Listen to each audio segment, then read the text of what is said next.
ஒரு சின்ன பையன் என்னை தேடிட்டு ஓடி வந்தான். ஒரு கதை சொல்லுங்கன்னா, சொந்தமாக எதுவும் தெரியாதே என்ன, உங்களுக்கு சொந்தமாக எதுவும் தெரியாதுன்னு எனக்கும் தெரியும் அப்படின்னா. இந்த பையன் அடிக்கடி என்கிட்ட வந்து கதை கேட்குறவன், அதனால் என்னோட ரகசியம்லாம் அவனுக்கு அத்துப்படி. அதனால தான் அவ்வளவு தெளிவாக அடித்து விட்றான். சரி, இப்போ என்ன செய்யலாம்னு, பழைய கதை ஏதாவது ஒன்று சொல்லுங்களேன்னா.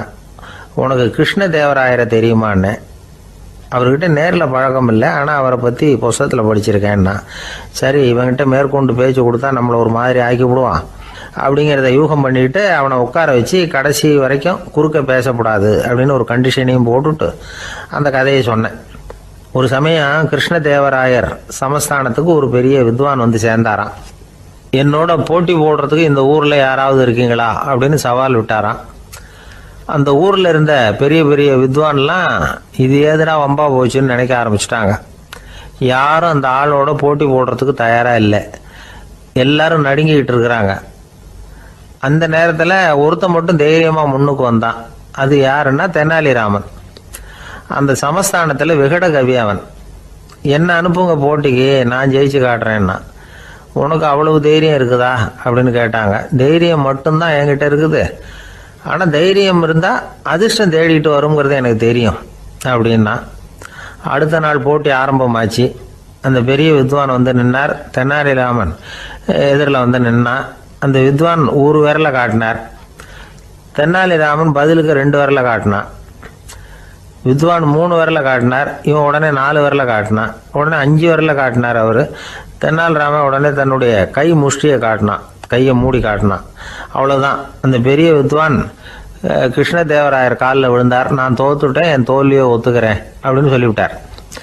கிருஷ்ணதேவராயர் அவரை தனியாக அழைச்சிட்டு போய் என்ன நடந்ததுன்னு விசாரித்தார். அந்த வித்வான் விளக்கம் கொடுத்தார். ஆண்டவன் ஒருவன் தான் உண்டுங்கிறத விளக்கறதுக்காக நான் ஒரு விரலை காட்டினேன். அப்படி இல்லை, சக்தியை சேர்த்தா சக்தி சிவன் 2 பேர் உண்டுன்னு உங்கள் வித்வான் 2 விரலை காட்டினார். மூர்த்திகள் 3 பேருங்கிறதுக்காக நான் 3 விரலை காட்டினேன். வேதங்கள் 4ன்னு சொல்லி ஒரு 4 விரலை காட்டினார். பஞ்சபூதங்கள் 5ன்னு நான் 5 விரலை காட்டினேன். அதையெல்லாம் அடக்கி ஆளணும்னு சொல்லி அவர் கையை மூடி உறுதியாக காட்டினார். அடடா, உங்கள் வித்வானுக்கு எப்பேற்பட்ட அறிவு, அவர் தான் ஜெயிச்சார், நான் தோத்துட்டேன் அப்படின்னார் அவர். அப்படி சொல்லிவிட்டு அவர் போயிட்டார். அதுக்கப்புறம் தெனாலிராமனை கூப்பிட்டு என்னப்பா நடந்தது அப்படின்னு கேட்டாராம். அதுக்கு தெனாலிராமன் விளக்கம் கொடுத்துருக்குறான். அவன் முதல்ல என்னை கொன்னுடுவேன்னு அந்த வித்வான் ஒரு விரலை காட்டினான். உடனே ஒரு 2 கண்ணையும் தோண்டி போடுவேங்கிறதுக்காக நான் 2 விரலை காட்டினேன். உனக்கு நாமம் போட்டுருவேன்னு சொல்லி 3 விரலை காட்டினான். அதை அழிச்சிருவேன்னு 4 விரலை காட்டினேன். உன்னை அரைஞ்சிருவேன்னு அவன் 5 விரலை காட்டினான். நான் உங்களை குத்தி போடுவேன்னு சொல்லி கையை மூடி காட்டினேன் அப்படின்னா. இப்போ பாருங்க, ஜெயிச்சது யார்? தைரியம் மட்டும் இருந்துட்டா அதிர்ஷ்டம் தானாக தேடி வருங்கிறது எவ்வளவு உண்மையாக போச்சு. அதனால் நாம் எப்பவும் தைரியமாக இருக்கணும்னு சொல்லிவிட்டு என் எதிரில் கதை கேட்டுட்டு உட்காந்துருந்த சின்ன பையனை பார்த்தேன். அவன் என்னை நிமிர்ந்து பார்த்தான். அவன் தன்னோட கை கால் 2ஐயும் ஒரு மாதிரியாக என் முன்னால் தூக்கி 20 விரலை காட்டினான். எனக்கு ஒன்றும் புரியல. இதுக்கு என்னப்பா அர்த்தம்னு கேட்டேன். இதே கதையை இதுக்கு முன்னாடி என்கிட்ட 20 தடவை நீங்கள் சொல்லியிருக்கீங்கன்னு அர்த்தம் அப்படின்னா. ஒருத்தர் வேகமாக நடந்து போகிறார். கடத்தெருவில் ஒரு ஸ்வீட்டு கடையை பார்க்குறார். உடனே சடன் பிரேக் போட்டது மாதிரி நிற்கிறார். ஒரு ஸ்வீட் வாங்கி சாப்பிட்லாமேன்னு மனசு சொல்லுது. டாக்டர் வேணாம்னு சொல்லியிருக்கிறார், உடம்புக்கு ஒத்துக்காது, அதனால் அது வேணாம்னு சொல்லுது அறிவு. இவர் மனசு சொல்கிறத கேட்கல, அறிவு சொல்கிறபடி கேட்குறார். அதனால் மறுபடியும் வேகமாக அங்கேருந்து நடந்து போயிடுறார்.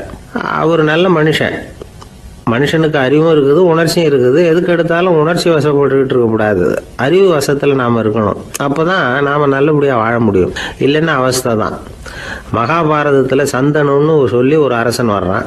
அவன் ஒரு சமயம் அறிவு வசப்படாமல் உணர்ச்சி வசப்படுறான். அதாவது ஒரு நாள் கங்கை கரையில் ஒரு அழகான பொண்ணை பார்க்குறான். இவனுடைய மனசு அவகிட்ட போயிடுது.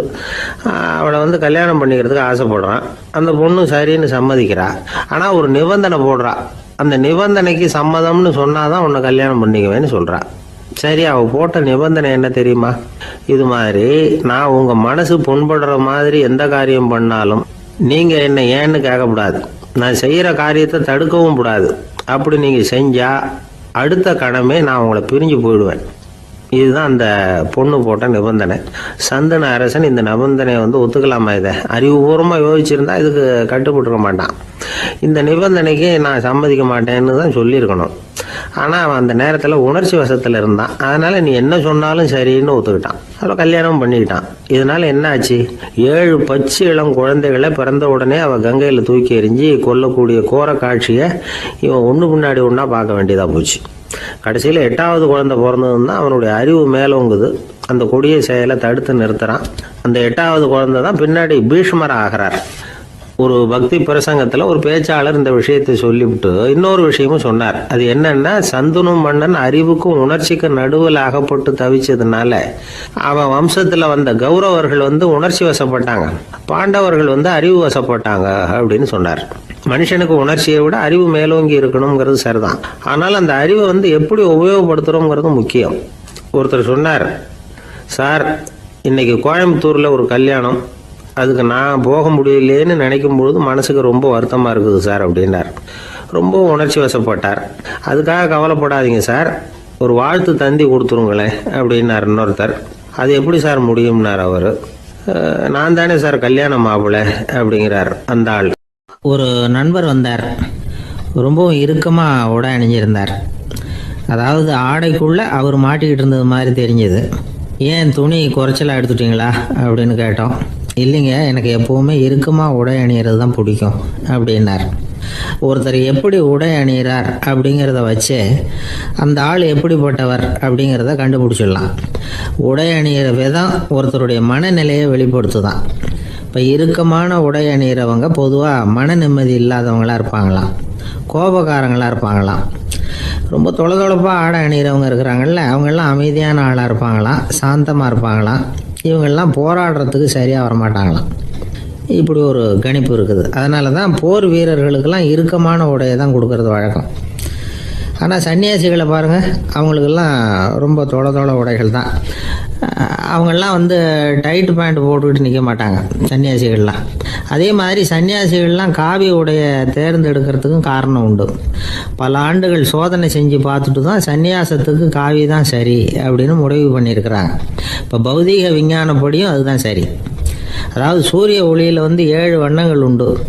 ஒரு பொருள் மேலே அது விழும்பொழுது அந்த பொருள் நமக்கு சிவப்பாக தெரிஞ்சதுன்னா அந்த பொருள் சிவப்பை தவிர மற்ற எல்லா நிற கதிர்களையும் உள்வாங்கிக்கிட்டு சிவப்பு நிறத்தை மட்டும் வெளியில் விடுது. அதாவது விலக்கி விடுது. அதனால தான் அந்த பொருள் சிவப்பாக தெரியுது. உடல் ஆரோக்கியத்துக்கு ஓரளவு சிவப்பு தேவைப்படுது. அதனால தான் காவி உடை அணிஞ்சால் சூரிய ஒளி ஓரளவு சிவப்பை விலக்கிவிடும்.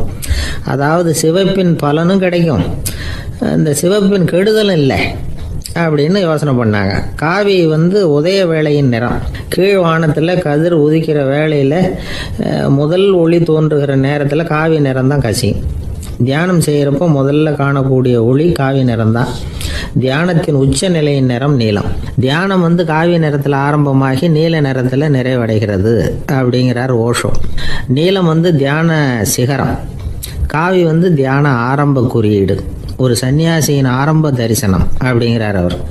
ஒருத்தர் நாள் பூரா காவி உடைய அணிஞ்சிருந்தா அந்த நிறம் அவருக்கு தியானத்தை பற்றிய நினைவை ஊட்டிக்கிட்டே இருக்கும். இப்படியே ஆடைக்கும் தியானத்துக்கும் இடையில ஒரு தொடர் ஏற்படுது. ஒரு துறவியின் உள்ளார்ந்த பண்பாக அது மாறுது. கடை வீதியில் ஒரு பொருள் வாங்க போகிறோம், அது மறந்துடக்கூடாதுங்கிறதுக்காக ஞாபகம் முடிச்சு போட்டுக்கிறோம். அந்த முடிச்சுக்கும் பொருளுக்கும் தொடர்பு இல்லை. ஆனால் கடை வீதிக்கு போன உடனே அந்த முடிச்சு அந்த பொருளை ஞாபகப்படுத்துது. அதாவது அந்த முடிச்சு ஒரு தொடர்பு அம்சமாக அமையுது. அது மாதிரி தான் காவி உடையும். ஒரு துறவி நடக்கும் பொழுது, சாப்பிடும் பொழுது, குளிக்கும் பொழுது அவருடைய காவி உடை அவருக்கு ஞாபகப்படுத்திக்கிட்டே இருக்கும். அது ஒரு நிலைப்படுத்தப்பட்ட நினைவாக ஞாபக முடிச்சாக மாறிடுது.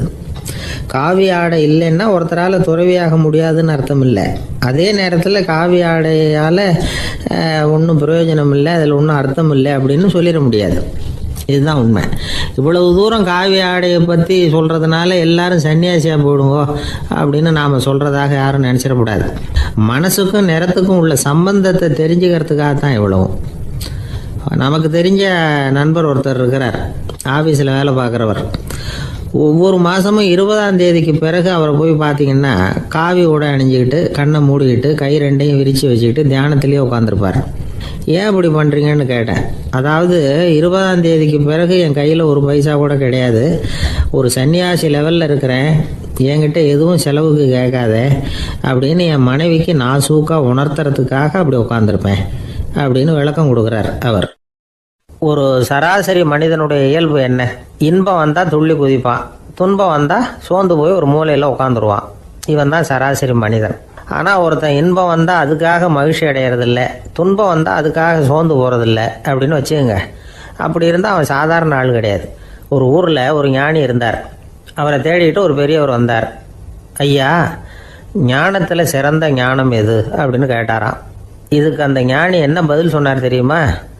இன்பத்தினால மகிழ்ச்சி அடையாமலும் துன்பத்தினால சோர்வு அடையாமலும் இருக்கிறது தான் அந்த ஞானம், பெரிய ஞானம் அப்படின்னாராம். சரி சுவாமி, அப்படிப்பட்ட ஞானம் உங்களுக்கு எப்படி வந்ததுன்னு கேட்டிருக்காரு இவர். அதை நான் ஒரு கழுதைகிட்ட இருந்து கற்றுக்கிட்டேன் அப்படின்னாராம் அவர். இவருக்கு ஒன்றும் புரியல, ஒரு மாதிரியாக முழிச்சிருக்கிறார். இதை அவர் புரிஞ்சுக்கிட்டார். நீங்கள் நாளைக்கு காலையில் நம்முடைய ஆசிரமத்துக்கு வாங்க, புரிய வைக்கிறேன்னாராம். சரின்னு அவர் போயிட்டார். மறுநாள் காலையில் ஆசிரமத்துக்கு வந்து சேர்ந்தார். ஞானி அவரை கூப்பிட்டு உட்கார வச்சார். வாங்க, வந்து இப்படி உட்காருங்க, கொஞ்ச நேரத்தில் இந்த வழியாக ஒரு கழுதை போகும், அதை கவனித்து பாருங்கன்னாராம். இவருக்கு இன்னமும் ஒன்றும் புரியாமல் போச்சு, ஒரே குழப்பம். இருந்தாலும் அந்த ஞானி சொன்னது மாதிரியே உட்காந்துருக்கிறார். கொஞ்ச நேரத்தில் அந்த வழியாக ஒரு கழுதை போச்சு. அது முதுக நிறைய அழுக்கு மூட்டைகள், அதை சுமந்துக்கிட்டு போகுது. ஒரு செலவு தொழிலாளி அதை ஓட்டிகிட்டு போகிறார். கொஞ்சம் தூரத்தில் ஒரு ஆறு இருக்குது, அங்கே போய் துணியெல்லாம் சுத்தப்படுத்திக்கிட்டு சாயந்தரமாக திரும்பி இந்த வழியாகவே வருவாங்க. ஞானி சொன்னது மாதிரியே இந்த பெரியவர் அழுக்கு மூட்டையை சுமந்துக்கிட்டு போகிற அந்த கழுதையை கவனித்தார். கழுதை போயிட்டுது. அதுக்கப்புறம் ஞானியை திரும்பி பார்த்தார். இப்போ அந்த ஞானி சொன்னார், சாயந்தரம் வரைக்கும் நீங்கள் இங்கேயே இருக்கணும்னார். அதே மாதிரி இவர் இருந்தார்.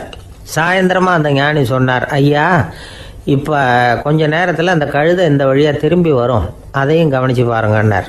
இவரும் கவனித்து பார்க்குறார். கழுதை வந்தது. அது முதுகில் சலவை செய்யப்பட்ட துணி மூட்டை, அது பாட்டுக்கு சுமந்துக்கிட்டு போய்கிட்டு இருக்குது. பெரியவருக்கு ஒன்றும் புரியல, பொறுமை இழந்துட்டார். சரி சுவாமி, இந்த கழுதைக்கும் உங்கள் ஞானத்துக்கும் என்ன சம்பந்தம் அப்படின்னார். இப்போ அந்த ஞானி விளக்கினார். ஐயா, இந்த கழுதை இதே மாதிரி தினமும் காலையில் அழுக்கு மூட்டைகளை சுமந்துக்கிட்டு ஆற்றுக்கு போகுது, மாலையில் வெண்மையான சுத்தமான துணிகளை சுமந்துக்கிட்டு திரும்பி ஊருக்கு போகுது. காலையில் இது போகும் பொழுது முதுகில் அழுக்கு மூட்டைகளை சுமந்துக்கிட்டு போகிறோமேங்கிற வருத்தமும் அதுக்கு கிடையாது. சாயந்தரம் திரும்பி வரும்பொழுது சுத்தமான துணிகளை சுமந்துக்கிட்டு வர்றோமேங்கிற மகிழ்ச்சியும் அதுக்கு இல்லை. இதை பார்த்து தான் நானும் அது மாதிரி ஞானத்தை கற்றுக்கிட்டேன் அப்படின்னாராம். அதனால் யார் கற்றுக் கொடுக்குறாங்க அப்படிங்கிறத விட எதை கற்றுக்கிறோம் அப்படிங்கிறது தான் முக்கியம். ஒரு சினிமா பார்க்குறோம், ஒரு அருவி கொட்டுறது மாதிரி காட்சி வருது, தண்ணீர் வழியுது. படம் முடிஞ்சதும் பார்த்தீங்கன்னா அந்த திரை என்ன நனைஞ்சு போயா இருக்கும். ஒரு தீப்பிடிச்சி எரியிற காட்சியே சினிமாவில் பார்க்குறீங்க, காட்சி முடிஞ்சதும் அந்த வெண் திரையே கருகி போயா இருக்கும். படத்தில் வர்ற தண்ணீரும் நெருப்பும் அந்த திரையை பாதிக்கிறது இல்லை. நாம் அந்த திரை மாதிரி இருக்கிறதுக்கு கற்றுக்கணுமா. அந்த பக்குவம் வந்துவிட்டதுன்னா இன்பமும் துன்பமும் நம்ம எதுவும் செய்யாது. ஒரு சினிமாவை பார்க்குற வரைக்கும் சிரிக்கலாம், அழலாம். பார்த்துட்டு வெளியில் வரும்பொழுது அழுதுகிட்டே வரக்கூடாது.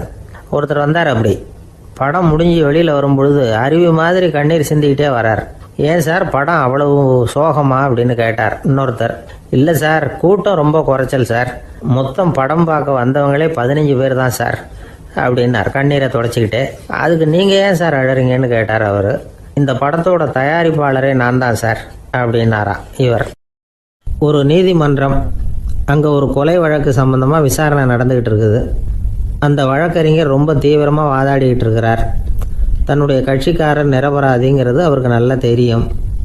அதனால தான் அவர் சார்பாக வாதாடுறதுக்கே ஒத்துக்கிட்டார்.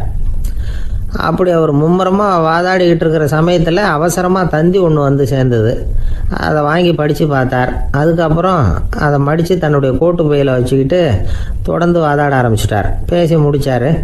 அதுக்கப்புறம் அங்கே கோர்ட்டில் இருந்த சக வக்கீல்கள் அவர்கிட்ட வந்தாங்க. தந்தி ஒன்று வந்ததே, என்ன விஷயம் அப்படின்னு விசாரித்தாங்களாம். அப்போ அவர் சொல்லியிருக்கிறார், ஊரில் சிகிச்சைக்காக போயிருந்த என்னுடைய மனைவி இறந்து போனதாக தந்தி வந்திருக்குது அப்படின்னாராம். மற்ற வக்கீல்களுக்கு அதிர்ச்சி. என்னங்க இது, மனைவி இறந்ததை விட கேஸு முக்கியமாக உங்களுக்கு அப்படின்னு கேட்டிருக்கிறாங்க. இறந்து போன என் மனைவி மறுபடியும் திரும்பி வர போகிறதில்ல, ஆனால் என்னுடைய கட்சிக்காரர் ஒரு கொலை வழக்கில் மாட்டிக்கிட்டார், அவரும் நிரபராதி, அவர் உசுரை நான் காப்பாற்ற வேணாமா, இதுதான் என்னுடைய கடமை அப்படின்னாராம். இப்படி இவர் சொன்னதும் எல்லாரும் அப்படியே திகைச்சு போய் நின்றுட்டாங்களாம். சரி, கடமைக்கு முக்கியத்துவம் கொடுத்த அந்த வழக்கறிஞர் யார் தெரியுமா? அவர் தான் இரும்பு மனிதர் சர்தார் வல்லபாய் பட்டேல். குஜராத் மாநிலத்தில் 1875 அக்டோபர் 31 அன்றைக்கு ஜாவேரி பாய் அப்படிங்கிறவருக்கு 4வது பிள்ளையா அவர் பிறந்தாராம். இந்த ஜாவேரி பாய் யார் தெரியுமா? ஜான்சி ராணி லட்சுமி பாய் போர் படையில் ஒரு வீரராக பணிபுரிஞ்சவர். இளம் வயசில் வல்லபாய் பட்டேல் ரொம்ப சிரமப்பட்டு படிச்சிருக்கார். விடாமுயற்சி வெற்றியை கொடுத்தது. கல்லூரியிலையும் காலடி வச்சார். அதுக்கப்புறம் வக்கீல் பட்டத்தையும் வாங்கினார். பிரிட்டிஷ் ஆட்சி நடந்துக்கிட்டு இருந்த சமயம் குஜராத்தை சேர்ந்த பர்டோலி தாலுக்காவில் விவசாயிகள் மேலே அரசாங்கம் திடீர்னு நில வரியை வசதி விட்டு தான். ஏழை விவசாயிகள் ரொம்ப கஷ்டப்பட்டுருக்காங்க. அரசாங்கம் வரி செலுத்தாத விவசாயிகளின் நிலங்களையெல்லாம் ஜப்தி செஞ்சுதான். அரசாங்கத்தை எதிர்க்கிறவங்களையெல்லாம் கைது பண்ணி சிறையில் அடைச்சிட்டாங்களாம். சில பேர் வீடு வாசல் ஆடு மாட்டையெல்லாம் விற்று கூட வரி கட்ட வேண்டிய நிலைமைக்கு ஆளாயிட்டாங்க. வழக்கறிஞர் வல்லபாய் பட்டேல் நில வரியை உடனே ரத்து பண்ணணும் அப்படின்னு பம்பாய் கவர்னருக்கு ஒரு கடிதம் எழுதினார். எந்த பலனும் இல்லை. உடனே எல்லா விவசாயிகளையும் அணி திரட்டினார். அதுக்கு தானே தலைமை தாங்கினார். சத்தியாகிரகம் நடத்தினார். அந்த பகுதியில் எந்த வேலையும் நடக்கலை. வேறு வழி இல்லை. ஆட்சியாளர்கள் உடனே வரியை ரத்து பண்ணாங்க. சிறையில் இருந்தவங்களெல்லாம் வெளில விட்டாங்க.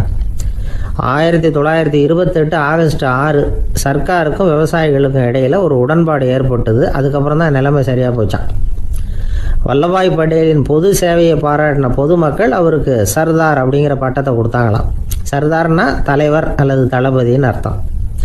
இரும்பு மனிதர்னு இவருக்கு பேர். இருந்தாலும் நகைச்சுவை உணர்வும் இவருக்கு நிறைய உண்டு. ஒரு தடவை ஒரு பத்திரிகை நிருபர் வந்திருக்கார். சர்தார் பட்டேல்கிட்ட அவருக்கு பிடிச்ச பண்பாடு கலாச்சாரம் எது அப்படின்னு கேட்கணும்னு ஆசை. அதனால் அவரை பார்த்து கேட்டாராம், ஏங்க உங்களுக்கு பிடிச்ச கல்ச்சர் எது அப்படின்னு கேட்டிருக்கார். இதுக்கு சர்தார் பட்டேல் சொன்ன பதில் என்ன தெரியுமா? எனக்கு பிடிச்ச கல்ச்சர் அக்ரிகல்ச்சர் அப்படின்னாராம். ஒரு நண்பர் சினிமா படம் தயாரிக்கிறவர், அவர்கிட்ட ஒரு நாள் பேசிக்கிட்டு இருந்தேன். அது எப்படி சார், நீங்கள் எடுக்கிற எந்த படமும் கையை கடிக்காத அளவுக்கு எடுத்துடுறீங்களே, அது எப்படின்னு கேட்டேன். அது ஒன்றும் பெரிய விஷயம் இல்லை சார். பெண்களுக்குன்னு சில உருக்கமான காட்சிகள், இளைஞர்களுக்குன்னு சில நடனங்கள், அடிதடி காட்சிகள், அப்புறம் வயசானவங்களுக்குன்னு சில ஆன்மீக காட்சிகள், சின்ன பிள்ளைங்களுக்கு சிரிப்பு, இப்படி எல்லாமும் சேர்த்து நான் படம் எடுக்கிறேன். மசாலா படம்னு பேர். இது ரொம்ப பெருசாக இல்லைன்னாலும் ஓரளவுக்கு சுமாராக ஓடிடும், கையை கடிக்காது அப்படின்னார். இது ஒரு உத்தி. சில பத்திரிகை ஆசிரியர்களும் இந்த உத்தியை கையாளுறது உண்டு. இந்த உத்திக்கு பார்னம் உத்தி அப்படின்னு பேர். பார்னம் எஃபெக்ட் அப்படின்னு சொல்லுவாங்க. அதாவது ஃபீனியஸ் டி பார்னம் அப்படின்னு ஒருத்தர் அமெரிக்காவில் இருந்தாராம். அதாவது 19ஆம் நூற்றாண்டில் அமெரிக்காவில் கொடிகட்டி பறந்த ஒரு சர்க்கஸ் நிறுவனத்தின் அதிபர் அவர். இந்த உலகத்தில் ஒவ்வொரு நிமிஷமும் ஒரு ஏமாளி பறந்துக்கிட்டே இருக்கிறான் அப்படிங்கிறது அவருடைய சித்தாந்தம். ஒவ்வொருத்தரையும் திருப்திப்படுத்துகிற அளவுக்கு அம்சங்களை கொஞ்சம் கொஞ்சமாக கலந்து கேளிக்கை நிகழ்ச்சிகளை நடத்தினது தான் அவருடைய மகத்தான வெற்றிக்கு காரணம். அதனால் அந்த உத்தியை யார் கடைப்பிடிச்சாலும் சரி, அதுக்கு பார்னம் உத்தி அப்படின்னு பேர் வந்துட்டுது. ஜோசியம் சொல்கிறவங்களுக்கும் இந்த உத்தி தான் கை கொடுக்குது. ஒரு விஷயத்தை ஒருத்தருடைய கோள் நிலைகள் அல்லது கையெழுத்து நிரூபிக்கிறதாக அவர்கிட்ட சொன்னால் அதை அவர் நம்பிவிடுவார். ஆனால் அந்த விஷயம் நல்லதாக இருக்கணும், நேர்மையானதாக இருக்கணும், அதாவது பாசிட்டிவாக இருக்கணும். 8ஆம் இடத்துல குரு, 9ஆம் இடத்துல சனி, நீங்கள் ஒரு பெரிய மேதை தான் அப்படின்னு சொல்லுவாங்க. கேட்குறவங்களுக்கு அதை மறுக்கிறதுக்கு மனசு வராது. அப்படி சொல்லும் பொழுது கூடவே என்ன கொஞ்சம் முன்கோபம் அதிகமாக இருக்கும், இருந்தாலும் அது உடனே மறைஞ்சிரும் அப்படின்னு சில அற்ப விஷயங்களையும் சொன்னாலும் அதையும் சரிதான்னு சொல்லி ஒத்துக்குவாங்க. ஆளுமையை எடை போடுகிற ஒரு நிறுவப்பட்ட உத்தியின் மூலமாக தன்னுடைய குணாதிசயங்கள் கண்டுபிடிக்கப்பட்டதாக அவர் நம்புறது தான் இதுக்கு காரணம். இந்த மாதம் பணத்தட்டுப்பாடு கொஞ்சம் இருக்கும், உடம்புல ஏதாவது கொஞ்சம் அசௌகரியம் இருக்கும், வீட்டுக்குள்ளே லேசாக மனஸ்தாபம் வரலாம். இது மாதிரி பொதுப்படையாக சிலதை சொன்னாலே போதும், மக்களை நம்ப வச்சுடலாம். இதெல்லாம் நமக்கு மட்டும்தான் ஏற்படுது அப்படின்னு சொல்லி அவங்க நினைக்கிறது தான் காரணம். இதுதான் பார்னம் உத்திங்கிறது. மனிதர்கள் பாராட்டுகளை விரும்புகிறதும் விமர்சனங்களை வெறுக்கிறதும் பார்னம் உத்தியின் அடுத்த கூறு. அதனால் ஒருத்தருக்கு ஜோசியம் சொன்னாலும் சரி, அவருடைய ஆளுமையை மதிப்பிடுறதாக இருந்தாலும் சரி, அவரை புகழற மாதிரி இருந்தாலும் சரி, அப்படி இருந்தால் தான் அது சரியாக இருக்கும். சாதகமான விஷயங்களை அதிகமாகவும் பாதகமான விஷயங்களை நாசூக்காகவும் சொன்னால் மக்கள் அதை நம்பிடுவாங்க. ஒருத்தரை கருமின்னு சொன்னால் ஏற்றுக்க மாட்டார். அதையே கொஞ்சம் மாற்றி நீங்கள் கொஞ்சம் சிக்கனமான ஆசாமி அப்படின்னு சொன்னால் நீங்கள் சொல்கிறது சரிதான் சார் அப்படிம்பார். நீங்கள் பெரிய செலவாளி தான், இருந்தாலும் நல்ல விஷயங்களுக்கு தான் செலவழிப்பீங்க அப்படின்னு சொல்லணும். இப்படி இந்த வாரணம் உத்தியை கடைபிடிச்சி இன்னைக்கு வெற்றிகரமாக காலம் தள்ளுறவங்க நிறைய பேர் இருக்கிறாங்க. இந்த உலகத்தில் ஒவ்வொரு நிமிஷமும் ஒரு ஏமாளி பறந்துக்கிட்டே இருக்கிறான் அப்படிங்கிறது தான் ஃபீனியஸ் பார்னம் அவர்களுடைய நம்பிக்கை. அதை விட அடுத்தவங்களை ஏமாளியாக நினைக்கிற மனுஷர்கள் தான் இன்னைக்கு உலகத்தில் ரொம்ப அதிகம். ஒருத்தர் தன்னுடைய மேல் அதிகாரிகிட்ட போய், ஐயா ஒரு நாள் லீவு வேணும், என் தங்கச்சிக்கு கல்யாணம் அப்படின்னார். அவர் பார்த்தார், ஒரு 10 நிமிஷம் வெளியில் இருங்கன்னார். 10 நிமிஷம் கழித்து கூப்பிட்டார், இதை பாருங்க, நீங்கள் சொல்கிறது பொய். இப்போ உங்கள் தங்கச்சிக்கு ஃபோன் பண்ணேன், அவங்க தனக்கு 2 வருஷத்துக்கு முன்னாடியே கல்யாணம் ஆகிட்டதாக சொல்கிறாங்க அப்படின்னார். உடனே இவர் சொன்னார், சார் இப்போ நீங்கள் சொல்கிறதும் பொய்யா தான் இருக்கணும், ஏன்னா நிஜமாக எனக்கு ஒரு தங்கச்சியே கிடையாது அப்படின்னார். சில பேர் ஆளை பார்த்தா 60 வயசு மாதிரி தோணும், உண்மையான வயசு என்னன்னு பார்த்தா 40 அல்லது 45 சில பேரை பார்க்கறதுக்கு 45 மாதிரி தெரியும், உண்மையிலேயே 65 தாண்டி இருப்பாங்க. ஒரு மனிதனுக்கு 2 வகையான வயது உண்டுங்கிறார் ஓஷோ. அதாவது உடம்புக்குன்னு ஒரு வயசு, மனசுக்குன்னு ஒரு வயசு. முதல் உலக மகாயுத்தம் நடந்தது இல்லையா, அது முடிஞ்சதுக்கு அப்புறம் முதல் தடவையா மனிதனின் மூளை வளர்ச்சியை பற்றி மனநல வைத்தியர்கள் ஒரு கணக்கெடுப்பு சோதனை நடத்தினாங்களாம். அது வரைக்கும் மனிதனுக்கு 2 வகையான வயது உண்டுன்னு யாரும் சிந்திச்சதே இல்லையா. அந்த உலக மகாயுத்தம் முடிஞ்சதுக்கு அப்புறம் மனிதனுடைய சராசரி மனதின் வயதை கணக்கிட்டு பார்க்கும் பொழுது அவங்களுக்குலாம் ரொம்ப அதிர்ச்சியாக இருந்துதான். ஏன்னா அது ரொம்ப பின்தங்கிய நிலையில் இருந்திருக்கு, வளர்ச்சி அடையாத நிலையில் இருந்திருக்கு. அவங்க கண்டுபிடிச்ச பிரகாரம் அப்போ மனசோட சராசரி வயசு என்ன தெரியுமா, 14. அப்படின்னா பார்த்துங்க, உடல் ரீதியாக ஒருத்தரோட வயசு 70 கூட இருக்கலாம், ஆனால் மனசோட வயசு 14 தான். இதுக்கு நேர்மாறாக அமைஞ்சு போச்சுன்னு வச்சுங்க, அதாவது ஒருத்தருக்கு உண்மையிலேயே 14 வயசு, அதாவது உடலோட வயசு 14, அவரோட மனசின் வயசு 70ன்னு வச்சுக்கோங்க. இப்படி அமைஞ்சுட்டுதுன்னா அவர் சீக்கிரம் ஞானத்தன்மை அடைஞ்சிருவார் அப்படின்னு அர்த்தம். இப்போ நமக்கெல்லாம் உடம்போட வயசு மனசோட வயசு ரெண்டும் ஒன்றா இருந்துட்டா அதுவே போதும், அதுவே பெரிய விஷயம். இப்போ எமர்சன் கிட்ட போய் ஒருத்தர் கேட்டாராம், உங்கள் வயசு என்ன அப்படின்னு. அவர் உடனே பதில் சொல்லியிருக்கார், 360 வருஷம் அப்படின்னாராம். கேட்டவர் குழம்பி போயிட்டார். அவர் என்ன சொல்கிறாரு, 360 வயசா, என்ன நம்ம காதில் தான் சரியாக விழலையா?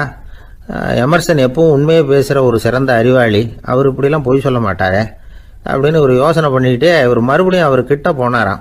ஐயா நீங்கள் சொன்னது சரியாக என் காதில் விழலை, அதனால் மறுபடியும் கேட்குறேன், உங்கள் வயசு என்ன அப்படின்னாராம். எமர்சன் மறுபடியும் சொல்லியிருக்கிறார் 360 வருஷம்னு. வந்தவருக்கு உண்மையிலேயே அதிர்ச்சியாக போட்டுது. அதுக்கப்புறம் மெதுவாக ஆரம்பித்தாராம், ஐயா நீங்கள் சொல்கிறத என்னால் ஏற்றுக்க முடியாது, எப்படி பார்த்தாலும் இப்போ உங்களுக்கு வயசு ஒரு 60க்கு மேலே இருக்காதுன்னு நினைக்கிறேன் அப்படின்னாராம். நீங்கள் சொல்கிறது சரிதான், அது என் உடம்போட வயசுன்னாராம் எமர்சன். அப்படின்னா ஏற்கனவே நீங்கள் சொன்னது அப்படின்னு கேட்டிருக்காரு, அது என் மனசோட வயசு அப்படின்னாராம். நம்மளை பொறுத்த வரைக்கும் அறிவு தூசு படிஞ்சிருக்கு, அது மாதிரியே அன்பும் மாசுபட்டிருக்கு. இது ரெண்டையும் சுத்தம் பண்ண வேண்டியிருக்குது, அப்போ தான் நாம் சரியான வயசில் வாழ முடியும். ஒரு ஆசாமி இருக்கிறார், அவருக்கு உடம்போட வயசு அதிகம், மனசோட வயசு ரொம்ப குறைச்சல், குழந்தை மாதிரி. அவர் ஒரு ஆஸ்பத்திரியில் படுத்திருக்கிறார். நர்சம்மா எல்லாருக்கும் மருந்து கொடுத்துட்டு போகிறாங்க. கொஞ்ச நேரம் கழித்து திரும்பி வந்தாங்க. அப்போ இவர் அந்த அம்மாவை கூப்பிட்டு சொல்கிறார், இதை பாருங்கள் சிஸ்டர், நீங்கள் எல்லாருக்கும் சின்ன சின்ன மாத்திரையாக கொடுத்துட்டு எனக்கு மட்டும் நீளமான மாத்திரையாக கொடுத்துட்டீங்க, முழுங்கிறதுக்கு ரொம்ப கஷ்டமாக போச்சு, இனிமேல் எனக்கும் சின்ன மாத்திரையாக கொடுங்க சிஸ்டர் அப்படின்னாராம். அந்த அம்மா உடனே அதிர்ச்சியாகி தலையில் அடிச்சுக்கிட்டாங்களாம். நான் கஷ்டப்பட்டு மாத்திரையை முழுங்கினத்துக்கு நீங்கள் ஏமா தலையில் தட்டிக்கிறீங்க அப்படின்னு கேட்டிருக்காரு இவர். இதுக்கு அவங்க சொல்லியிருக்கிறாங்க, நான் உங்களுக்கு கொடுத்துட்டு போனது மாத்திரை இல்லைங்க, அது தெர்மாமீட்டர் அப்படின்னாங்களாம். ஒருத்தர் ஓடி வந்தார், இன்னொருத்தரை பார்த்து, சார் உங்கள் சைக்கிளை ஒரு நாள் இரவல் கொடுங்களேன், பக்கத்து ஊருக்கு போயிட்டு வர வேண்டியிருக்கு அப்படின்னார்.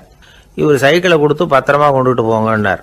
சார் இதை பத்திரமா கொண்டு போகிறேன், கவலையே வேணாம், ஏன்னா இது உங்களோட சைக்கிள் அப்படின்னு நான் நினைக்கல, என்னோட சைக்கிளாக நினைக்கிறேன். அப்படின்னார். அதுக்கப்புறம் தான் இவருக்கு உண்மையாகவே பயம் வந்துட்டுது. ஏன்னா அவர் சொன்னது மாதிரி அதை தன்னோட சைக்கிளாகவே நினச்சி தள்ளிட்டு போட்டா என்ன பண்ணுறது? எது எதை நம்முடையதா நினைக்கணுங்கிறதுக்கு ஒரு வரையறை இருக்குது. சில பேர் ஆஃபீஸையே வீடாக நினச்சி விடுறது உண்டு. அப்படிப்பட்டவங்க கூட வீட்டை ஆஃபீஸாக நினைக்கிறது இல்லை. ஏன்னா வீட்டில் இவர் ஆஃபீஸராக நடந்துக்க முடியறதில்ல. இதெல்லாம் ஒரு பக்கம் இருக்கட்டும். இப்போ விஷயத்துக்கு வருவோம். பொறியியல் மேதை டாக்டர் விஸ்வேஸ்வரய்யா இருந்தார் இல்லையா, பாரத ரத்னா விருதெல்லாம் கொடுத்தாங்களே. ஆஃபீஸ் வேலை வேற, சொந்த வேலை வேற அப்படிங்கிறதுக்கு ஒரு உதாரணமாக இருந்தவர் அவர்.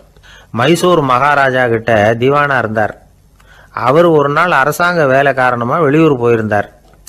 ஹாசன்கிற ஊருக்கு பக்கத்தில் ஒரு பயண மாளிகை, அங்கே தங்கிவிட்டார். ராத்திரி அங்கே தங்கி இருந்துட்டு விடிஞ்சதும் ஊருக்கு திரும்புறதாக திட்டம். ராத்திரி தூங்குறதுக்கு ரொம்ப நேரம் ஆயிட்டுது. ரொம்ப நேரம் வரைக்கும் அரசாங்க சம்பந்தப்பட்ட வேலைகளையே பார்த்துக்கிட்டு இருக்கிறார். அரசாங்க ஃபைல்கள் நிறைய இருந்தது. அதையெல்லாம் ஒவ்வொன்றா எடுத்தார், படித்து பார்த்தார், பரிசீலனை பண்ணார். அதில் எழுத வேண்டியதை எழுதினார், கையெழுத்து போட்டார். ஒரு வழியாக அந்த வேலையெல்லாம் முடிஞ்சுது. அதுக்கப்புறம் என்ன பண்ணார்னா, தன்னுடைய சூட்கேஸை திறந்தார். அதிலிருந்து 2 மெழுகுவத்தியை எடுத்து கொளுத்தி வச்சார். அந்த பயண மாளிகையில் அது வரைக்கும் எரிஞ்சுக்கிட்டு இருந்த மின்சார விளக்குகளை அணைச்சுட்டார். அதுக்கு பிறகு அந்த மெழுகுவத்தி வெளிச்சத்தில் சில புத்தகங்களை தொடர்ந்து படிக்க ஆரம்பிச்சிட்டார். அந்த பயண மாளிகையில் பணியாளராக இருந்தவர் இதை பார்த்துட்டு ஓடி வந்தார். மறுபடியும் மின் விளக்கு போடுறதுக்காக போனார். விஸ்வேஸ்வரய்யா அதை பார்த்துட்டு போட வேணாம்ட்டாராம். இது வரைக்கும் நான் அரசாங்க அலுவல்களை கவனிச்சுக்கிட்டு இருந்தேன், அதனால மின் விளக்குகள் அப்போ எரிஞ்சதில் தப்பு இல்லை. இப்போ நான் புத்தகம் படிச்சுக்கிட்டு இருக்கேன், இது என்னுடைய சொந்த வேலை. இங்கே இருக்கிற மின் விளக்கு அதுக்காக ஏன் எரியணும் அப்படின்னு கேட்டாராம். இப்போ இருக்கிற சில அரசு பணியாளர்கள்கிட்ட இந்த சம்பவத்தை பேச்சோட பேச்சா சொல்லி பார்த்தேன். அவங்களால இதை ஜீரணிக்கவே முடியல. நேர்மை தேவைதான் சார், அதுக்காக அவ்வளவு தூரத்துக்கு அது தேவையா அப்படிங்கிறாங்க. விஸ்வேஸ்வரய்யா அப்படி பண்ணினது தான் ஒரு நேர்மையாளர் அப்படின்னு இந்த உலகத்துக்கு நிரூபிக்கணுங்கிறதுக்காக இல்லை. தான் அப்படி நடந்து காட்டினா தன்னை சுற்றி இருக்கிறவங்களும் அதை கேள்விப்படுறவங்களும் முடிஞ்ச அளவுக்கு பொது வாழ்க்கையில், அரசு பணியில் நேர்மையை கடைபிடிக்க முயற்சி பண்ணலாமே அப்படிங்கிறதுக்காகத்தான். இப்போவும் சில பேர் இருக்கிறாங்க, இவங்க ஆஃபீஸ் வேற வீடு வேறன்னு நினைக்கிறது இல்லை, அவ்வளோ உரிமை. ஒருத்தர் அப்படிதான், அவருக்கு அவசரமாக 5000 ரூபா தேவைப்பட்டது. ஆஃபீஸு பணத்தை எடுத்துக்கிட்டார். அந்த நேரம் பார்த்து ஆடிட் வந்துட்டுது. ஆப்பிட்டுக்கிட்டார். விசாரணை நடக்குது. அவர் சொல்கிறார், சார் நான் நேரம் காலம் பார்க்காம ஆஃபீஸில் வேலை செய்வேன். ஏன்னா அதை என்னோட ஆஃபீஸாக நினைக்கிறேன். அவசரத்துக்கு அந்த பணத்தை எடுத்தேன், மறுபடியும் வச்சுடலாம்னு தான் இருந்தேன். அதுக்குள்ளே இப்படி ஆயிட்டுது. நீங்கள் என்ன நினச்சாலும் சரி, நான் ஆஃபீஸ் வேற வீடு வேற அப்படின்னு நினைக்கிறது இல்லை, அது என்னோட சுபாவம் அப்படின்னார். விசாரணை பண்ணவர் தீர்ப்பு வழங்கினார். உங்கள் சுபாவத்துக்கு மதிப்பு கொடுத்து நானும் தீர்ப்பு வழங்குறேன். நீங்கள் கொஞ்ச நாள் ஜெயிலில் இருந்துட்டு வாங்க, அது உங்களுக்கு கஷ்டமாக இருக்காதுன்னு நினைக்கிறேன். ஏன்னா அங்கே போனாலும் நீங்கள் உங்கள் சுபாவப்படி வீடு வேற ஜெயில் வேறன்னு நினைக்க மாட்டீங்க அப்படின்னாராம். ஒரு நண்பர் யாருக்கோ ஃபோன் பண்ணிட்டு இருந்தார். அவர் பேசி முடித்ததும் நான் அவரை பார்த்து, இப்போ ஃபோன் பண்ணீங்களே அந்த ஃபோன் நம்பர் என்ன அப்படின்னு கேட்டேன். அவர் தலையை சொரிஞ்சுக்கிட்டார், ஞாபகம் வரலன்னார். சரி சார் அதை விடுங்க, உங்கள் மனைவி பேர் என்ன அப்படின்னு கேட்டேன். மாலதின்னார். என்ன சார் இது வேடிக்கை, கொஞ்ச நேரத்துக்கு முன்னாடி பேசின ஃபோன் நம்பர் மறந்து போச்சு. எப்போவோ கல்யாணம் பண்ணிக்கிட்ட மனைவி பேர் மறக்கலை, அதை கரெக்டாக சொல்லிவிட்டீங்களே அப்படின்னு கேட்டேன். அவர் என்ன ஒரு மாதிரியாக பார்த்தார். அவர் அப்படி என்னை பார்த்ததில் ஒன்றும் தப்பு இல்லை, ஏன்னா நாம் எல்லாருமே அப்படித்தானே. ஒரு குறிப்பிட்ட காரியத்துக்காக தொலைபேசியில் ஒருத்தட்ட பேசுகிறோம், அதுக்கப்புறம் அந்த எண் நமக்கு அனாவசியம், அதனால் மறந்துடுறோம். இதுக்கு பேர் தான் தற்காலிக ஞாபகம். ஆனால் மனைவி பேரை மறந்துட முடியுமா? முடியாது. அது அவசியமான ஒன்று. அடிக்கடி அந்த பேரை உபயோகப்படுத்துகிறோம், அதனாலேயும் அது முக்கியங்கிறதுனாலேயும் அதை மறக்கிறது இல்லை. இதுக்கு பேர் நிரந்தர ஞாபகம். சரி, இந்த தற்காலிக ஞாபகம் நிரந்தர ஞாபகம் இது 2 ஞாபக அளவுகளையும் கட்டுப்படுத்துறது எது அப்படின்னா மூளைக்குள்ள நடக்கிற மின்சார நடவடிக்கைகள் தான். தற்காலிக ஞாபகம் ஒரு மின்னல் மாதிரி தோன்றி மறையுது.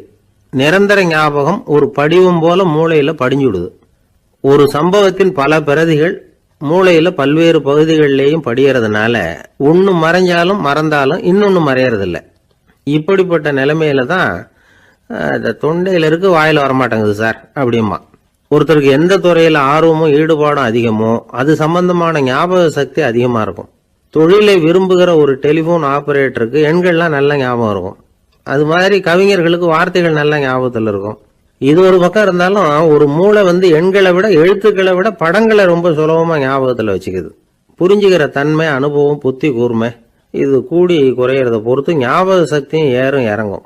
இப்போ உதாரணத்துக்கு ஒரு பையனுக்கு படிச்சது எதுவும் ஞாபகத்தில் இல்லைன்னா அவன் அதை சரியா புரிஞ்சுக்கலன்னு அர்த்தம். இந்த மறதிங்கிறது எந்த சமயத்தில் ஒரு பிரச்சனை ஆகுது தெரியுமா? உங்களுக்கு வேண்டியப்பட்ட ஒருத்தரை ஞாயிற்றுக்கிழமை சாயந்தரம் சரியா 5 மணிக்கு கடற்கரைக்கு வர சொல்லிவிட்டு அந்த நேரத்தை மறந்துட்டா அது பரவாயில்ல, வர சொன்னதையே மறந்துட்டாதான் நிலைமை மோசம்னு அர்த்தம். இப்படி இருந்தா இது சிகிச்சை எடுத்துக்க வேண்டிய நிலைமைங்கிறத புரிஞ்சுக்கணும். ஆமா, இதுக்கும் மருந்து இருக்கு. ஆனா மூளை குறிப்பிட்ட அளவுக்கும் கீழே இயங்குறப்போவோ இன்னொன்னு சொல்லுவாங்க, இந்த நியூரோ டிரான்ஸ்மிட்டர் அப்படின்னு சொல்லுவாங்க. அப்படிங்கிற மூளை ரசாயனம் ரொம்பவும் குறைஞ்சி போறப்போ மட்டும்தான் உபயோகப்படும். டாக்டர் என்ன சொல்றாங்க தெரியுமா? மூளையை பொறுத்த வரைக்கும் அதுல ஞாபக சக்தி அதிகமா உள்ள மூளை, மறதி உள்ள மூளை அப்படின்னு ஒன்றும் கிடையாது அப்படிங்கிறாங்க. நினைவு வச்சுக்கிறதுக்கு பயிற்சி அளிக்கப்பட்ட மூளை, பயிற்சியற்ற மூளை அப்படின்னு வேணும்னா சொல்லலாம் அப்படின்னு சொல்றாங்க. அதனால நம்ம ஞாபக சக்திங்கிறது நம்ம கிட்ட இருக்கிற பயிற்சி, முயற்சி இதை பொறுத்து தான் அமையும். ஒருத்தர் ஒரு பென்சிலை எங்கேயோ வச்சுக்கிட்டு தேடிக்கிட்டு இருந்தார். அப்புறம் என்னமோ தீவிரமா யோசனை பண்ணி அதை ஞாபகப்படுத்தி பார்த்துக்கிட்டு இருந்தாராம். எதிரில் உட்கார்ந்து இருந்தவர் சொன்னார், பென்சிலை தானே தேடிட்டு இருக்கீங்க, அது உங்க வலது காதில் இருக்குது சார் அப்படின்னாராம் அவரு. இதுக்கு அவரு சொல்லியிருக்காரு, பென்சிலை வலது காதில் தான் வச்சிருக்கேங்கிறது எனக்கு நல்லா ஞாபகம் இருக்கு, ஆனா எது வலது காதுங்கிறது தான் மறந்து போச்சு அப்படின்னாராம். அவர் அதை தான் யோசிச்சுட்டு இருந்திருக்கிறார். ஒருத்தர் ரொம்ப கவலையோட உட்கார்ந்துருந்தார். எதை பத்தி சார் கவலைப்படுறீங்கன்னு கேட்டோம். எதிர்காலத்தை பத்தி கவலைப்படுறேன்னார். ஏன்னு கேட்டோம். என்ன பண்றதுன்னே தெரியல சார், எதிர்காலம் ஒரே இருட்டா இருக்கு, பாதையே புரியலன்னார். இன்னைக்கு நம்ம இளைஞர்கள் பல பேருக்கு எதிர்காலம் இருட்டாதான் தெரியுது. அவங்கெல்லாம் இந்த கதையை கொஞ்சம் கேட்கணும். ஒரு மலை அடிவாரத்தில் ஒரு சின்ன கிராமம். அந்த மலை ரொம்ப உயரமானது. அடர்த்தியாக செடி கொடிகள் மரங்கள் அதில் மண்டி கிடக்குது. பகல் வேளையில் இருட்டாக தான் இருக்கும், அவ்வளவு அடர்த்தி. அந்த மலை உச்சியில் ஒரு கோவில். முத நாள் ராத்திரியே புறப்பட்டாதான் காலையில் அந்த கோயிலுக்கு போய் சேர முடியும். கிராமத்து இளைஞன் ஒருத்தன் அந்த மலை உச்சிக்கு போக வேண்டியிருந்தது. கையில் ஒரு விளக்கை எடுத்துக்கிட்டு முத நாள் ராத்திரியே புறப்பட்டான். புறப்பட்டு போனவன் கிராமத்து எல்லையிலேயே நின்றுட்டான். ஏன் தெரியுமா? அவன் கையில் இருந்த விளக்கோட வெளிச்சம் 10 அடி தூரத்துக்கு தான் தெரியுது. அது வரைக்கும் தான் பாதை தெளிவாக இருக்குது. அதுக்கு அப்பால எல்லாம் ஒரே இருட்டாக இருக்குது, பாதை புரியல. இவன் யோசனை பண்ணி பார்த்தான். மனசுக்குள்ள ஒரு சந்தேகம். 10 அடி தூரம் தானே வெளிச்சம் தெரியுது, அப்படின்னா நாம் 10 அடி தூரம் தானே போக முடியும். அதுக்கு அந்தாண்ட ஒரே இருட்டாக இருக்குது, அதில் எப்படி நாம் நடந்து போகிறது? நாம் ரொம்ப தூரம் நடந்து போய் ஆகணுமே. அப்படிப்பட்ட நினப்பெல்லாம் அவனுக்கு வந்துட்டுது. இதுதான் அவன் மனசில் ஏற்பட்ட தயக்கம். இப்படி யோசிச்சுக்கிட்டே அந்த இளம் ஆசாமி புறப்பட்ட இடத்துலயே நின்றுகிட்டு இருக்கிறான். அந்த சமயத்தில் ஒரு வயசான பெரியவர் அந்த பக்கமாக வந்தார். அவர் கையில் இதை விட சின்னதாக ஒரு விளக்கு வச்சிருந்தார். அது எப்படின்னா அது ஒரு 5 அடி தூரத்துக்கு தான் வெளிச்சம் காட்டுது. அவ்வளவு சின்ன விளக்கு. அவரும் மலை உச்சிக்கு போகிறதுக்காக தான் வந்துகிட்டு இருக்கிறார். அவரை பார்த்து இவன் கேட்டான், என்ன பெரியவரே, இவ்வளவு சின்ன விளக்க வச்சுக்கிட்டு அவ்வளவு தூரத்துக்கு எப்படி மலையேற போறீங்க அப்படின்னு கேட்டான். நீ ஏன் இப்படி தயங்கிட்டே நிற்கிறேன்னு கேட்டார் பெரியவர். என்கிட்ட இருக்கிற விளக்கு 10 அடி தூரத்துக்கு தான் பாதையை காட்டுதுன்னா. இப்போ பெரியவர் சொன்னார், தம்பி, உன் கையில் இருக்கிற விளக்கு கொடுக்குற வெளிச்சத்தை வச்சு நீ முதல்ல 10 அடி தூரம் முன்னாடி போ. 10வது அடியில் போய் நின்றுக்கிட்டு பாரு, மறுபடியும் ஒரு 10 அடி தூரத்துக்கு பாதை தெரியும். இப்படி உன் கையில் இருக்கிற விளக்கு தொடர்ந்து வெளிச்சம் காட்டிக்கிட்டே இருக்கும். நீ முன்னேற முன்னேற அந்த வெளிச்சமும் முன்னேறும். அதனால எத்தனை கிலோமீட்டர் தூரம் வேணும்னாலும் நீ இந்த 10 அடி தூரம் வெளிச்சத்தை வச்சுக்கிட்டே நீ போயிடலாம், புறப்படு அப்படின்னார். இப்போதான் அந்த பெரியவர் சொன்னது இளைஞனுக்கு பளிச்சுன்னு புரிஞ்சுதான். உடனே உற்சாகமாக புறப்பட்டான், உச்சிக்கு போய் சேர்ந்தான்.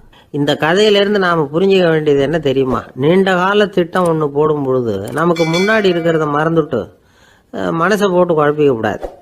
உங்கள் கையில் என்ன இருக்கோ அதுலேயே உங்கள் எதிர்காலம் மறைஞ்சிருக்குது. கண் முன்னாடி தெரியறத வச்சு ஆரம்பிங்க, போக போக வழி தானா புலப்படும் அப்படிங்கிறார் ஒரு பெரியவர். பெரிய பயணங்களையெல்லாம் இப்படி தான் நடத்த வேண்டியிருக்கும். ஒவ்வொரு அடியாக எடுத்து வச்சா ஓடி போய் சேர்ந்து விடலாம். மலைச்சு போய் நின்றுட்டா நின்றுக்கிட்டே இருக்க வேண்டியது தான். நம்ம ஆள்லாம் ரொம்ப மோசமான இருக்கிறாங்க. ஒருத்தன் அப்படி தான் நீண்ட தூர பிரயாணம் ஒன்று புறப்பட்டான். ரயில் போய்கிட்டே இருந்தது. கொஞ்ச தூரம் போச்சு, பாதி வழியில் கையில் வச்சுருந்த டிக்கெட்டை காற்றுல விட்டுட்டான். ஐயோ என் டிக்கெட்டு போயிட்டுதே அப்படின்னு கத்த ஆரம்பிச்சிட்டான். பக்கத்தில் இருந்த பெரியவர் அவனை பார்த்து பரிதாபப்பட்டு, கவலைப்படாத தம்பி, போனா போகுது, வேற டிக்கெட் வாங்கிக்கலாம் அப்படின்னு ஆறுதல் சொன்னார். அதுக்கு அவன் சொல்கிறான், சார் நான் அதுக்காக அழலை, அந்த டிக்கெட்டு கிடைச்சா தானே நான் எந்த ஊருக்கு போகணுங்கிறது எனக்கு தெரியும் அப்படிங்கிறான். ஒரு அம்மா, அவங்களுக்கு 35 வயசு இருக்கும். குடும்பத்தில் எந்த கஷ்டமும் இல்லை. இருந்தாலும் காரணம் இல்லாமல் பிள்ளைங்க பேரில் கோவப்படுறது, எரிஞ்சு விடுறது அவங்க வழக்கம். பிள்ளைங்க அழும். உடனே அவங்க மனசும் சங்கடப்படும். இன்னொரு அம்மா, நல்ல வேலையில் இருக்கிறவங்க, வாரத்துக்கு ஒரு தடவையாவது தலைவலி வந்துடும். இவங்களுக்கெல்லாம் உடம்புல எந்த கோளாறும் இல்லை, மனசு மட்டும் சரியாக இருக்காது. தூக்க மாத்திரை கையில் வச்சுருப்பாங்க. 30-35 வயசுடைய பெண்களுக்கு சர்வசாதாரணமாக காணப்படுகிற மனக்கோளாறு இது. இதுக்கு பேர் மனவாட்டம், டிப்ரெஷன், மனமடிவு அப்படின்னு சொல்லலாம். இந்த நோய்க்கு அறிகுறி என்ன தெரியுமா? மனசில் வருத்தமான உணர்வு இருக்கும். அடிக்கடி அழலாம் போல தோணும். முன்னால எல்லாம் எந்தெந்த செயலில் ஆர்வம் இருந்ததோ அதெல்லாம் குறைஞ்சிரும், அல்லது சுத்தமாகவே ஆர்வம் இல்லாமல் போயிடும். சில பெண்கள் இளம் வயசில் பக்கத்தில் இருக்கிறவங்க கிட்ட கலகலப்பாக பேசுவாங்க, வீட்டை அலங்கரிக்கிறதுல ஆர்வம் இருக்கும். இப்போ அதுலையெல்லாம் ஆர்வம் இல்லாமல் போயிடும். எந்த வேலை செஞ்சாலும் சீக்கிரம் களைப்பு அடைஞ்சுடுறது மாதிரி ஆகிடும். நமக்கு யாருமே உதவியாக இல்லை, நம்ம எல்லாரும் கை விட்டுட்டாங்க போல இருக்குதே அப்படிங்கிற உணர்வுலாம் உண்டாகும். தன்னைத்தானே குறை சொல்லிக்குவாங்க. நாம் தப்பு பண்ணிவிட்டோம் போல இருக்குதே அப்படின்னு தோணும். குற்றம் பண்ணிட்டதா நினச்சி கஷ்டப்படுவாங்க. பசி இருக்காது, தூக்கத்தில் தொந்தரவு இருக்கும். அடிக்கடி செத்து போடலாங்கிற உணர்வு வரும். தற்கொலை பண்ணிக்கலாங்கிற எண்ணம் உண்டாகும். சில பேர் தற்கொலை முயற்சியில் கூட ஈடுபடுவாங்க. சில பேருக்கு பலவிதமான உடல் வலிகள் இருக்கும், பலவீனம் இருக்கும், சீக்கிரமாக களைப்படைஞ்சு போடுவாங்க. இதெல்லாம் மனவாட்ட நோய்க்கான தன்மைகள். இந்த மனவாட்டம், அதாவது டிப்ரெஷனை 2 வகையாக பிரிக்கலாமா. ஒன்று தானாக உண்டாக்கிக்கிறது, இன்னொன்று எதிர் விளைவை உண்டு பண்ணுகிற அல்லது நரம்பு சம்பந்தப்பட்ட டிப்ரெஷன். தானாக உண்டாக்கிக்கிற மனவாட்ட நோய் இருக்கு பாருங்க, அதுக்கு ஏதாவது சூழ்நிலை காரணமாக இருக்கலாம், அல்லது இல்லாமலும் போகலாம். மூளையில் டொப்பாமைன் அல்லது செரட்டோனின் இதோட அளவு குறையும் பொழுது இந்த டிப்ரெஷன் உண்டாகுது. இதுக்கு ஓரளவு பிறவி காரணங்கள் கூட இருக்கலாம். குடும்பத்தில் வேற சிலருக்கும் வரலாம். பாதிக்கப்பட்ட பெண்ணை பார்க்கறதுக்கு பலவீனமாக தெரியும், கடுமையான குற்ற உணர்வு இருக்கும், தனியாக இருக்கிறதுக்கு ஆசைப்படுவாங்க, நடு ராத்திரியில் எழுந்திரிச்சு உட்காந்து கஷ்டப்பட்டுக்கிட்டு இருப்பாங்க, கொடூரமான முறையில் தற்கொலை பண்ணிக்க முயற்சி பண்ணுவாங்க, தீ வச்சுக்கிறது, அமிலத்தை குடிக்கிறது, தூக்கில் தொங்குறது. இப்படி தானாக வரவழைச்சிக்கிற மனவாட்ட நோய் மறையக்கூடிய நோய். ஒரு தடவை வந்தால் 3லேருந்து 6 மாதம் வரைக்கும் நீடிக்கும். இடைப்பட்ட காலங்களில் நோயாளி இயல்பாக இருப்பார். எதிர் விளைவை உண்டு பண்ணுகிற அல்லது நரம்பு சம்பந்தப்பட்ட மனவாட்ட நோய் எப்படின்னா, கணவன் மனைவி, மாமியார் மருமகள், இப்படிப்பட்ட உறவு முறை பிரச்சனைகள், தோல்விகள், எரிச்சல்கள், ஆபீஸ் பிரச்சனை, இப்படிப்பட்ட சூழ்நிலையால் உண்டாகிறது. எல்லாத்துக்கும் மருந்து இருக்குது, மார்க்கம் இருக்குது, கவலைப்பட வேண்டியதில்லை, தைரியமாக இருக்கணும். உளவியல் மருத்துவம் இதுக்கு ரொம்ப உபயோகமாக இருக்கும். சில பெண்களை பாருங்கள், அவங்க எதுக்கும் அலட்டிக்கிறது இல்லை. ஒரு அம்மா அப்படி தான் தன்னுடைய கணவனை அழைச்சிக்கிட்டு ஒரு மனநோய் மருத்துவர்கிட்ட வந்தாங்க. டாக்டர், எங்கள் வீட்டுக்காரர் திடீர்னு ஒரு மாதிரி ஆயிட்டார், வித்தியாசமாக நடந்துகிறார். எப்படின்னா, இவர் தன்னையே ஒரு ஒட்டடை பூச்சியாக நினச்சிக்கிட்டு இருக்கிறார். அப்படி நினச்சிக்கிட்டு தன்னுடைய தலையாலேயே வீட்டில் உள்ள ஒட்டடையெல்லாம் தொடச்சிக்கிட்டு இருக்கிறார் அப்படின்னாங்க. எவ்வளவு நாளாக அப்படி இருக்குதுன்னு கேட்டார் டாக்டர். 1 வாரமாக அப்படி இருக்குது அப்படின்னாங்க அந்த அம்மா. அப்படின்னா முன்னாடியே ஏன் அழைச்சிட்டு வரல அப்படின்னு கேட்டார் டாக்டர். வீடு பூரா சுத்தமாகட்டுமேனு பார்த்துக்கிட்டு இருந்தேன் டாக்டர் அப்படின்னாங்களாம் அந்த அம்மா. ஒரு ஊரில் ஒரு ஞானி இருக்கிறார், ரொம்ப பெரிய ஞானி, ரொம்ப வயசாயிட்டுது. கடைசி காலத்தில் அவர்கிட்ட சில பேர் வந்தாங்க. உங்கள் குரு யார் அப்படின்னு கேட்டாங்க. அவர் நிமிர்ந்து பார்த்தார். எனக்கு ஆயிரக்கணக்கான குருமார்கள் உண்டு, அவங்க பேரெல்லாம் சொல்லணும்னா இந்த காலம் பத்தாது, ஆனால் முக்கியமான ஒரு 3 பேரை பற்றி மட்டும் உங்களுக்கு சொல்கிறேன் அப்படின்னாராம். அப்புறம் சொன்னார், அந்த 3 பேரில் ஒருத்தன் ஒரு திருடன். ஒரு சமயம் ஒரு பாலைவனம் வழியாக நான் போய்கிட்டு இருந்தேன். அப்போது வழி தவறி போய் ஒரு கிராமத்துக்கு போயிட்டேன். அது இருட்டு நேரம், நடு ராத்திரி, ஊரே உறங்கி போச்சு. அந்த நேரத்தில் ஒரு ஆள் மட்டும் ஒரு வீட்டு சுவத்தில் ஏதோ பண்ணி உள்ளே நுழையிறதுக்கு முயற்சி பண்ணிகிட்டு இருக்கிறான். அவங்கிட்ட போய் நான் இன்னைக்கு இங்கே எங்கே தங்க முடியும் அப்படின்னு கேட்டேன். அதுக்கு அவன், இந்த ராத்திரி வேளையில் அது ரொம்ப சிரமம், ஒரு திருடனோட உங்களால் தங்க முடியும்னா நீங்கள் என்னோட தங்கலாம் அப்படின்னா. நான் அவங்க கூட 1 மாதம் தங்கியிருந்தேன். ஒவ்வொரு நாள் ராத்திரியும் இப்போ நான் என்னுடைய வேலைக்கு போகிறேன், நீங்கள் ஓய்வு எடுத்துக்கோங்க அப்படின்னு சொல்லிவிட்டு போவான். அவன் திரும்பி வந்த உடனே உனக்கு ஏதாவது கிடைச்சிதான்னு நான் கேட்பேன். அதுக்கு அவன், இன்னைக்கு ராத்திரி ஒன்றும் இல்லை, நாளைக்கு மறுபடியும் முயற்சி பண்ணுவேன் அப்படின்பா. எப்பவும் அவன் நம்பிக்கை இழந்ததே கிடையாது, எப்பவும் சந்தோஷமாகவே இருப்பான். நானும் ரொம்ப காலமாக தியானம் பண்ணிக்கிட்டே இருந்தேன், ஒன்றுமே நடக்கலை. ஆனால் நான் என்ன பண்ணேன் தெரியுமா, மனசு வருத்தப்படும், நம்பிக்கை இழந்துருவேன். அப்போல்லாம் அந்த திருடனுடைய விடாமுயற்சி தான் ஞாபகத்துக்கு வரும். அதனால் அந்த திருடன் எனக்கு ஒரு குரு. என்னுடைய 2வது குரு யாருன்னா அது ஒரு நாய். இது எப்படின்னா, ஒரு சமயம் எனக்கு ரொம்ப தாகமாக இருந்தது. ஒரு நதியை நோக்கி போய்கிட்டு இருந்தேன். அப்போ ஒரு நாயும் வந்தது. அதுக்கும் தாகம். ஓடி வந்து ஆற்றை பார்த்துது. அதோட நிழல் வந்து ஆற்றுல தெரிஞ்சுது. அதை பார்த்ததும் பயந்துட்டுது. அதாவது அது தன்னுடைய சொந்த உருவத்தையே கண்டு பயந்தது. அதை பார்த்து குறைக்குது, திரும்பி ஓடிச்சு. ஆனால் அதுக்கு தாகம் அதிகமாக இருந்ததுனால அது மறுபடியும் திரும்பி வந்தது. பார்த்தா மறுபடியும் தண்ணியில் நாயோட உருவம் தெரியுது. இப்படி சில தடவை பண்ணிச்சு. இருந்தாலும் கடைசியில் தண்ணியில் குதிச்சுட்டுது துணிஞ்சி. இப்படி குதித்த உடனே அதோட உருவமும் மறைஞ்சுட்டுது. இதை பார்த்தேன். நான் என்ன புரிஞ்சுக்கிட்டேன்னா, எவ்வளவுதான் பயம் இருந்தால் கூட ஒருத்தன் தைரியமாக காரியத்தில் இறங்கணும் அப்படிங்கிறத புரிஞ்சுக்கிட்டேன். இந்த போதனை அந்த நாய்கிட்ட இருந்து எனக்கு கிடைச்சிது. இது ஒன்று. அடுத்தது என்னுடைய 3வது குரு யாருன்னா அது ஒரு சின்ன குழந்தை. நான் ஒரு சமயம் ஒரு நகரத்துக்கு போனேன். அங்கே ஒரு குழந்தை எரிகிற மெழுகுவத்தி ஒன்று எடுத்துக்கிட்டு வந்தது. நான் அந்த குழந்தைய பார்த்து வேடிக்கையாக கேட்டேன், ஏன் பாப்பா இந்த மெழுகுவத்தியை நீயாவே கொளுத்துனியா அப்படின்னு கேட்டேன். ஆமான்னுது அந்த குழந்தை. சரி, இந்த மெழுகுவத்தி முன்னாடி எரியாமல் இருந்தது, இப்போ எரியுது. இந்த மெழுகுவத்திக்கு வெளிச்சம் எங்கேருந்து வந்தது, அதை எனக்கு காட்ட முடியுமா அப்படின்னு கேட்டேன் அந்த குழந்தைகிட்ட.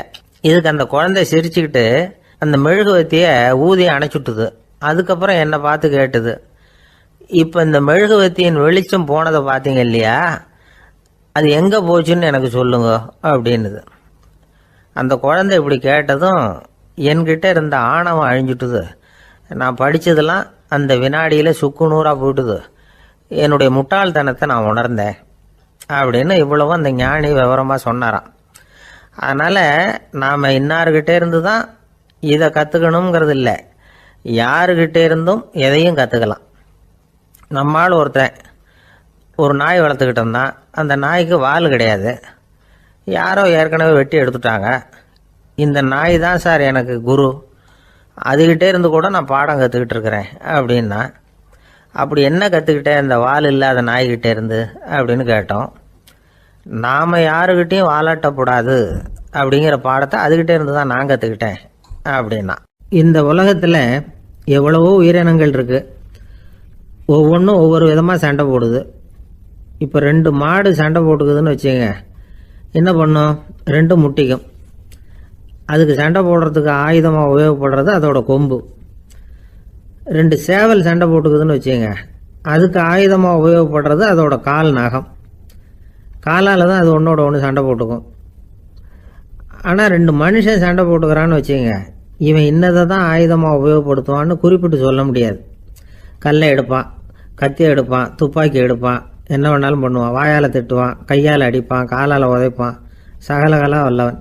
விலங்குகள்லாம் பொதுவாக வாயை சாப்பிட்றதுக்கு மட்டும்தான் உபயோகப்படுத்துது. ஆனால் இவனுக்கு சாப்பிட்றதுக்கும் அதுதான், சாப்பிட்டு விட்டு திட்டுறதுக்கும் அதுதான். ஆனால் ஒரு விஷயத்தில் மட்டும் கெட்டிக்கிறேன். அதாவது நாம் சண்டை போட்டுக்கிட்டாலும் பரவாயில்லை, கோழிகள் சண்டை போடாமல் இருக்கணும் அப்படின்னு ஆசைப்படுறான். எதுக்காக? கோழிகள் சண்டை போடாமல் இருந்தால் நிறைய முட்டைகள் போடுமா, அதுக்காக தான் இந்த அக்கறை. கோழி பண்ணை வச்சிருக்கிறவங்களுக்கு இது ஒரு பெரிய பிரச்சனை. அதாவது பண்ணையில் இருக்கிற கோழிகளுக்குள்ளே அடிக்கடி சண்டை வந்துடும். அதனால் முட்டை உற்பத்தி குறைஞ்சிரும். சரி, இதுக்கு என்ன பண்ணுறது? பண்ணையில் போய் உட்காந்துக்கிட்டு தினமும் பஞ்சாயத்து பேசிகிட்டு இருக்க முடியுமா? அமெரிக்காவில் கோழி பண்ணை வச்சுருக்கிற ஒருத்தர் இதை பற்றி யோசனை பண்ணி பார்த்தாராம். ஒரு வழியையும் கண்டுபிடிச்சிருக்கார். கோழிக்கெல்லாம் மூக்கு கண்ணாடி மாட்டி விட்டுட்டோம்னா அது சண்டை போடுற குணம் குறைஞ்சிரும், முட்டை அதிகமாகிடும். அந்த கண்ணாடியில் உள்ள லென்ஸு சிவப்பு நிறத்தில் இருக்கணும், அவ்வளவுதான் அப்படின்னு அவர் கண்டுபிடிச்சாராம். இது ஏற்கனவே நடைமுறையில் கண்டுபிடிக்கப்பட்ட ஒரு விஷயம். ஆனால் எல்லா கோழிக்கும் சிவப்பு மூக்கு கண்ணாடி எப்படி மாட்டி விடுறது? அப்படியே மாட்டி விட்டாலும் அது நழுவாமல் இருக்கணுமே. இப்போ நாமெல்லாம் நடு விரலால் மூக்கு கண்ணாடி நடுவில் தொட்டு அப்படி ஸ்டைலாக சரி பண்ணிக்கிறோம். அது மாதிரி கோழி எப்படி சரி பண்ணிக்கும்? இதுதான் பிரச்சனை. இதுக்கு அவர் என்ன வழி கண்டுபிடிச்சாருன்னா, கோழிக்கெல்லாம் மூக்கு கண்ணாடிக்கு பதிலாக விழியொட்டு வில்லைகள், கான்டாக்ட் லென்ஸ், அதை பொருத்தி விட்டா என்ன அப்படின்னு யோசனை பண்ணார். அதே மாதிரி பண்ணார். அதே மாதிரி செஞ்சு பார்த்தார், வெற்றி. அதுக்கப்புறம் கோழியெல்லாம் சண்டை போட்டுக்கலையாம், சமாதான பிரியர்கள் ஆகிட்டு தான். கோழிகளுக்கு இயல்பாகவே சண்டை போடுற குணம் உண்டு. ஆனால் அதோட கண்ணுக்கு பார்க்குற பொருள்லாம் ரோஜா நிறத்துலையோ அல்லது இன்னும் சொல்ல போனால் அழுத்தமான சிவப்பு நிறத்துலையோ தெரிஞ்சதுன்னா சண்டை போடுற குணம் குறைஞ்சிருதான். அந்த சமயத்தில் அது அதிகமாகவும் முட்டையிட ஆரம்பிச்சுடுதான். அதே நேரத்தில் இறை எடுக்கிறத கூட குறைச்சிக்குதான். இது ஏன் இப்படி பண்ணுதுங்கிறது விஞ்ஞானிகளுக்கு இன்னமும் புரியலையா. எப்படியோ அமெரிக்க கோழிகள்லாம் கான்டாக்ட் லென்ஸ் பொருத்திக்க ஆரம்பித்தாச்சு. கோழி கழுத்தை பிடிச்சிக்கிட்டு ஒரு சில வினாடிகளில் அதை பொருத்தி விட்றாங்களாம். கோழியோட ஆயுள் பூரா அது அப்படியே இருக்குமா. பண்ணையில் முட்டை உற்பத்தி குறைஞ்சா இது மாதிரி விஞ்ஞானபூர்வமாக பரிகாரம் தேடுறது தான் நல்லது. நமக்கு வேண்டியப்பட்ட ஒருத்தர், அவர் ஒரு கோழி பண்ணை வச்சுருந்தார். அந்த பண்ணையில் பாதி கோழி திடீர்னு செத்து போச்சு. உடனே ஒரு கால்நடை மருத்துவர்கிட்ட போக வேண்டியது தானே. அங்கே போகல. உள்ளூரில் மந்திரம் பண்ணிகிட்டு இருந்த ஒரு சாமியார்கிட்ட போனார். அவர் காலில் விழுந்தார். சாமி, என் பண்ணையில் பாதி கோழி செத்து போட்டுதுன்னார். சாமியார் யோசனை பண்ணார். சரி, பண்ணையில் வாசப்படி கிழக்கு பக்கமாக வச்சுருக்கியா மேற்கு பக்கமாக வச்சுருக்கியான்னு கேட்டார். கிழக்கு பக்கமாக இருக்குன்னார் அவர். அதுதான் தப்பு, மேற்கு பக்கமாக அதை மாற்று, சரியாக போடும்னாராம். அதே போல் இவர் போய் மாற்றிவிட்டார். அப்பவும் பாதி செத்து போச்சு. மறுபடியும் சொன்னார், சாமி மறுபடியும் பாதி கோழி செத்து போட்டுதேன்னார். சரி, கூரை எப்படி போட்டிருக்க? ஓடு போட்டிருக்கியா இல்லை கீத்து போட்டிருக்கியான்னார். ஓடு போட்டிருக்கேன்னாராம் அவர். அதுதான் தப்பு, கீத்து போட்டுரும், சரியாக போடும்னாராம். சரின்னு போய் அதையும் மாற்றி பார்த்தார். மறுபடியும் போயிட்டுது, கோழி செத்து போச்சு. வந்தார். மறுபடியும் பாதி செத்து போச்சு சாமின்னு வந்தார். இவரும் யோசனையை மாற்றி மாற்றி சொல்லிகிட்டே இருக்கிறார். இப்படி அவரும் மாற்றி மாற்றி பார்த்தார். 6வது தடவையாக அவரை தேடிட்டு வந்தார். அந்த சமயத்தில் இவர் ரொம்ப தீவிரமாக யோசனை பண்ணி பார்த்துட்டு, அது சரிப்பா, நீயும் என்கிட்ட சளைக்காமல் வந்துக்கிட்டு இருக்கிற, நானும் யோசனை சொல்லிகிட்டு இருக்கேன். இப்போவும் உங்ககிட்ட சொல்கிறதுக்கு என்கிட்ட யோசனை நிறையா இருக்குது. ஆனால் சோதிக்கிறதுக்கு உங்ககிட்ட கோழி இல்லையே, என்ன பண்ணுறது அப்படின்னாராம் இவர். ஒரு ஊரில் ஒரு பெரிய ஞானி இருந்தார். அவர் படுக்கையில் இருந்தார். இன்னும் கொஞ்ச நேரம்தான் அவர் இந்த உலகத்தில் இருக்க போகிறார். அவரை சுற்றி ஏகப்பட்ட கூட்டம். ஏற்கனவே அவருடைய உபதேசங்களை கேட்டவங்க பல பேர் அவரை சுற்றி நிற்கிறாங்க. அந்த ஞானி மெதுவாக கண்ணை திறந்து பார்க்குறார். எல்லாரும் அவருடைய கடைசி வார்த்தையை கேட்கறதுக்காக அவளோட காத்துக்கிட்டு இருக்கிறாங்க. அந்த ஞானி மெதுவாக பேச ஆரம்பித்தார். நான் என்னுடைய வாழ்நாள் பூராவும் உங்களுக்கு நிறைய போதனைகள் சொல்லிக்கிட்டு இருக்கிறேன். பேரானந்தம், மகிழ்ச்சி, தியானத்தன்மை, இதை பற்றியெல்லாம் சொல்லியிருக்கிறேன். இப்போ நான் வேற ஒரு கரைக்கு போய்கிட்டு இருக்கிறேன். நான் இனிமேல் இந்த கரையில் இருக்க மாட்டேன். நீங்கள் நான் சொன்னதையெல்லாம் கேட்டீங்க, ஆனால் எதையும் நீங்கள் நடைமுறைப்படுத்தி பார்க்கல. எல்லாம் கேட்டதோடு சரி, அதோட விட்டுவிட்டீங்க. அப்புறம் அதை தள்ளி போட்டுக்கிட்டே வந்துட்டீங்க. மேலும் அதை தள்ளி போடுறதுல எந்த பிரயோஜனமும் கிடையாது. இப்போ நான் போய்கிட்டு இருக்கிறேன். உங்களில் யாராவது என்னோட வர்றதுக்கு தயாரா அப்படின்னு கேட்டார். அவ்வளவுதான். யாரும் வாயை திறக்கல. ஒரே மௌனம், சத்தமே இல்லை. ஒருத்தர் பார்த்துக்கிட்டே நிற்கிறாங்க. அந்த கூட்டத்தில் ஒரு ஆள் அந்த ஞானி கூடவே 40 வருஷத்துக்கு மேலே இருந்திருக்கிறான். அவனும் வாயை திறக்காம இன்னொருத்தன் முகத்தை பார்த்துக்கிட்டே நிற்கிறான். இந்த சமயத்தில் பின்னாடி நின்றுக்கிட்டு இருந்த ஒருத்தன் கையை தூக்கினான். ஞானி அவனை பார்த்தார். சரி, ஒருத்தனுக்காவது நம்மோட வர்றதுக்கு தைரியம் இருக்குது அப்படின்னு நினைச்சார். ஆனால் அந்த ஆள் என்ன சொன்னான் தெரியுமா? ஐயா, நீங்கள் கேட்குறப்போ நான் உடனே எழுந்திருக்கல, கையை மட்டும்தான் தூக்கினேன். என்ன காரணம்னா, நான் எப்படி அடுத்த கரைக்கு சேர்றதுங்கிறது தெரிஞ்சுக்கிறதுக்காக தான். அந்த விவரத்தை மட்டும் இப்போ உங்ககிட்ட இருந்து நான் தெரிஞ்சுக்க ஆசைப்படுறேன். ஏன்னா இப்போ நான் உங்கள் கூட வர்றதுக்கு தயாராக இல்லை. எவ்வளவோ காரியங்களை நான் இன்னும் இங்கே முடிக்க வேண்டியிருக்குது. வீட்டுக்கு ஒரு விருந்தினர் வந்திருக்கிறார். என்னுடைய இளைய மகனுக்கு கல்யாணம் பண்ணி வைக்கணும். அதனால் இன்றைக்கி உங்கள் கூட வர முடியாது. அது மட்டும் இல்லை, இப்போ உங்கள் கூட அடுத்த கரைக்கு வந்தால் திரும்பி வர முடியாதுன்னு வேறு சொல்கிறீங்க. அதனால் இப்போ நான் வரல. இன்னொரு நாள் நிச்சயமாக நான் வர்றேங்க, உங்களை சந்திக்கிறேன்.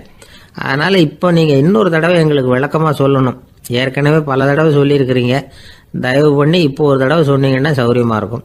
அந்த அடுத்த கரையை அடையிறது எப்படி, இப்போ ஒரு தடவை அதை விளக்கமாக சொல்லிட்டீங்கன்னா நல்லா ஞாபகப்படுத்திக்குவேன். அது சரியான சமயம் வர்றப்போ இது எனக்கு உதவியாக இருக்கும் அப்படின்னு நானா. ஆனால் உண்மை என்ன தெரியுமா, அந்த சரியான சமயம் வரவே இல்லை அப்படிங்கிறது தான் உண்மை.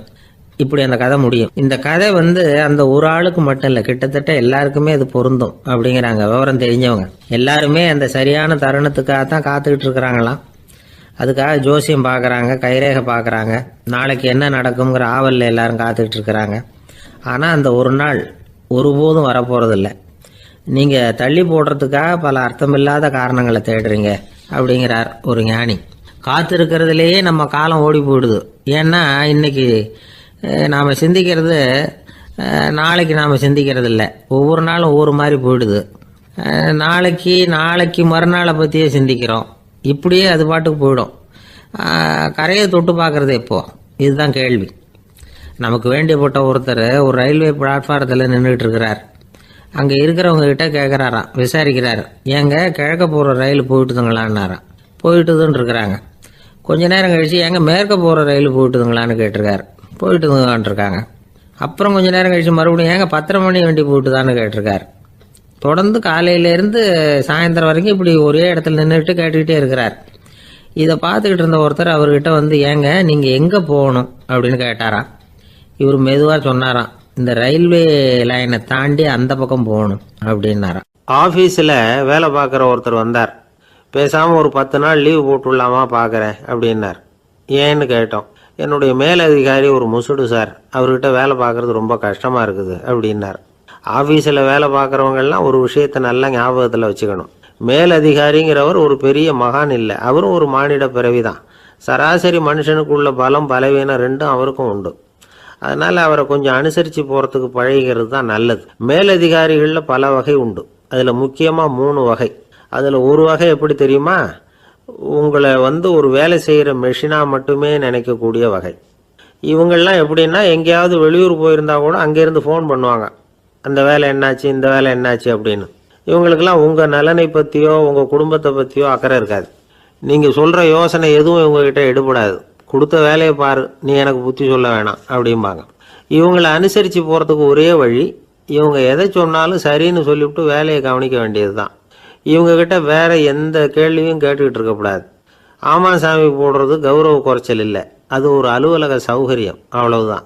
இன்னொரு வகையான மேலதிகாரிகள் எப்படி தெரியுமா, இவங்கெல்லாம் ஆஃபீஸ் வேலையை பற்றி அதிகமாக கவலைப்பட்டுக்கிட்டு இருக்க மாட்டாங்க.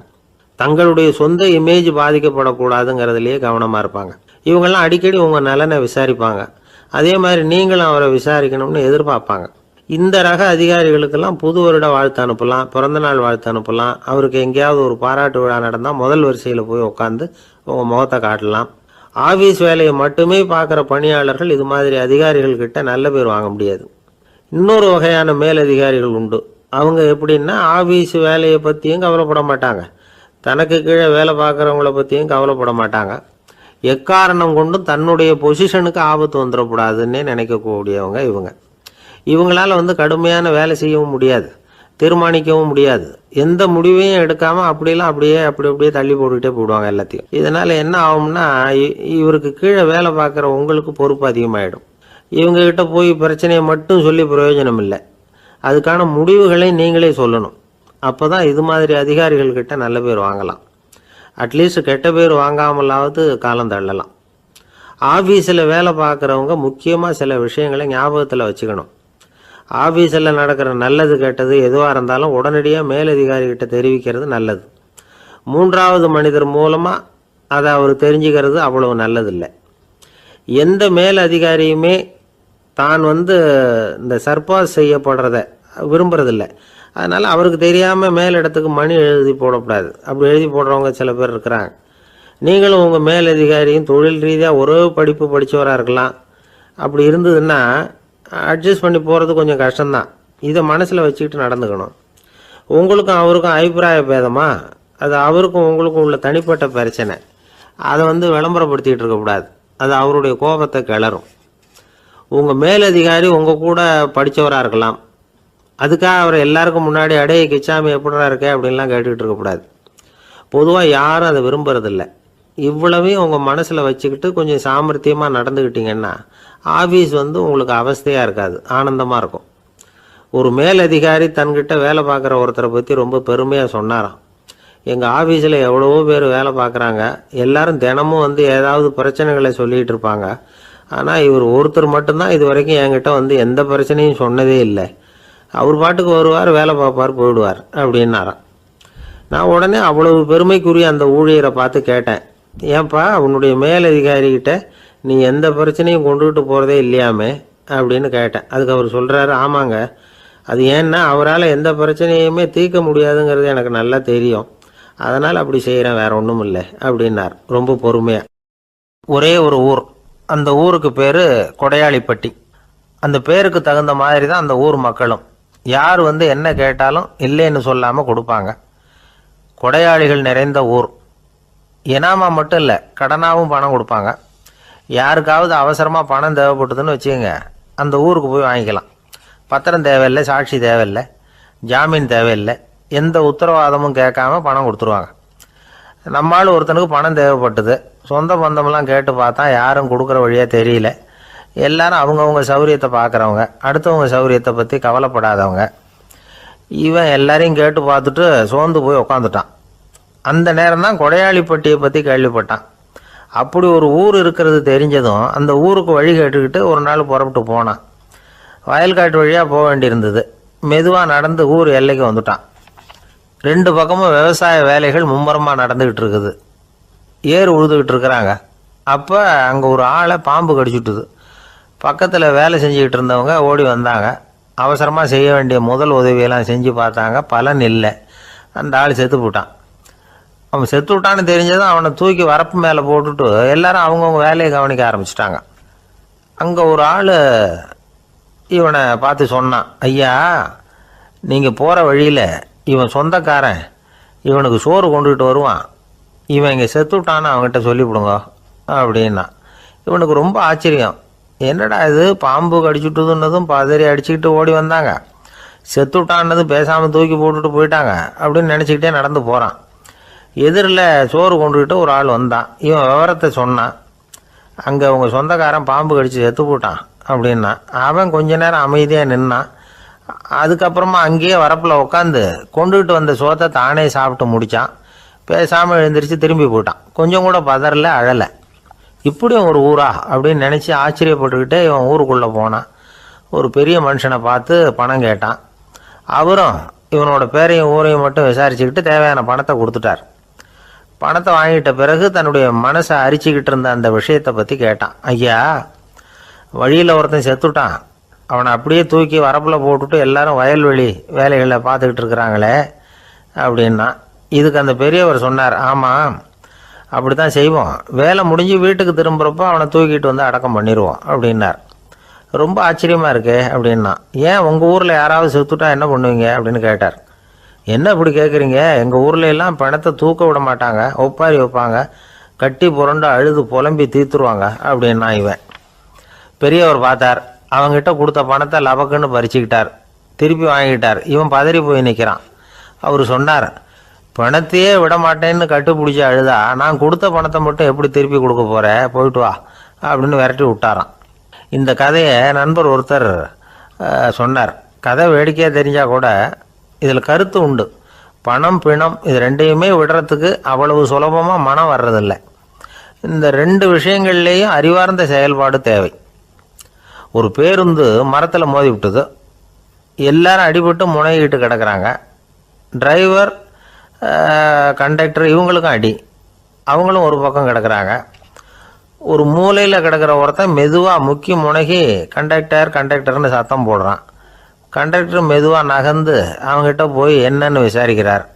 அவன் ரொம்ப சிரமப்பட்டு வாயை திறந்து ஒரு 15 காசு சில்லற பாக்கி அப்படின்னானா. ஒரு பெரிய காடு, அந்த காட்டுக்கு மத்தியில் ஒரு ஆசிரமம். அங்கே ஒரு முனிவர் இருந்தார். பல இடங்கள்லேருந்து வர்ற குழந்தைகளுக்கு அவர் பாடம் சொல்லி கொடுத்துக்கிட்டு இருக்கிறார். ஏழை பணக்காரர் அப்படிங்கிற வித்தியாசம்லாம் கிடையாதுங்க. எல்லாரும் அவர்கிட்ட தங்கள் பிள்ளைகளை அனுப்பி வச்சாங்க. மன்னர்களுடைய பிள்ளைங்க கூட அங்கே அவர்கிட்ட தான் படிக்கிறதுக்கு வருவாங்க. ஆனால் அந்த முனிவரை பொறுத்த வரைக்கும் எல்லா பிள்ளைங்களும் ஒன்று தான். இது யார் வீட்டு புள்ளன்னெல்லாம் பார்க்க மாட்டார், எல்லாரும் சமம். மாணவர்கள்லாம் அங்கேயே மாத கணக்கில் வருஷ கணக்கில் தங்கியிருந்து பாடம் கற்றுக்கிட்டு போகிறது வழக்கம். அவராக பார்த்து போன்னு சொல்கிற வரைக்கும் அங்கேயே இருக்கணும், படிக்கணும். குருகுல வாசம். ஒரு சமயம் ஒரு ராஜகுமாரனும் அவர்கிட்ட வந்து படிச்சுக்கிட்டு இருந்தான். அவனுக்கு ஒரு 15 வயசு இருக்கும். சில வருஷம் கழித்து இந்த முனிவர் தன்கிட்ட இருக்கிற மாணவர்களுக்கெல்லாம் பரீட்சை வச்சார். அவங்களுடைய அறிவு முதிர்ச்சியை கணிக்கிறதுக்காக பல சோதனைகள்லாம் வச்சார். ஒவ்வொருத்தராக பார்த்து இனிமேல் நீங்கள் வந்து உங்கள் வீட்டுக்கு போகலாம் அப்படின்னு சொல்லி அனுப்பி வச்சுக்கிட்டு இருக்கிறார். எல்லாரும் போயிட்டாங்க. கடைசியாக மிஞ்சி இருந்தது ஒரே ஒரு மாணவன். அவனை மட்டும் வீட்டுக்கு அனுப்பல. யார் அந்த பையன் தெரியுமா? அவன்தான் அந்த ராஜகுமாரன். ராஜகுமாரனுடைய தந்தைக்கு, அதுதான் இந்த ராஜாவுக்கு, அங்கே வயசு ஏறிக்கிட்டே போகுது. என்ன இது படிக்க போன பையன் இன்னும் திரும்பி வரலையே அப்படின்னு நினச்சார். வந்துட்டா சீக்கிரமாக அவனுக்கு பட்டம் கட்டிவிட்டு நாம் விலகிக்கலாமே அப்படின்னு நினச்சார். கல்யாணம் வேறு பண்ணி பார்க்கணும் பையனுக்கு.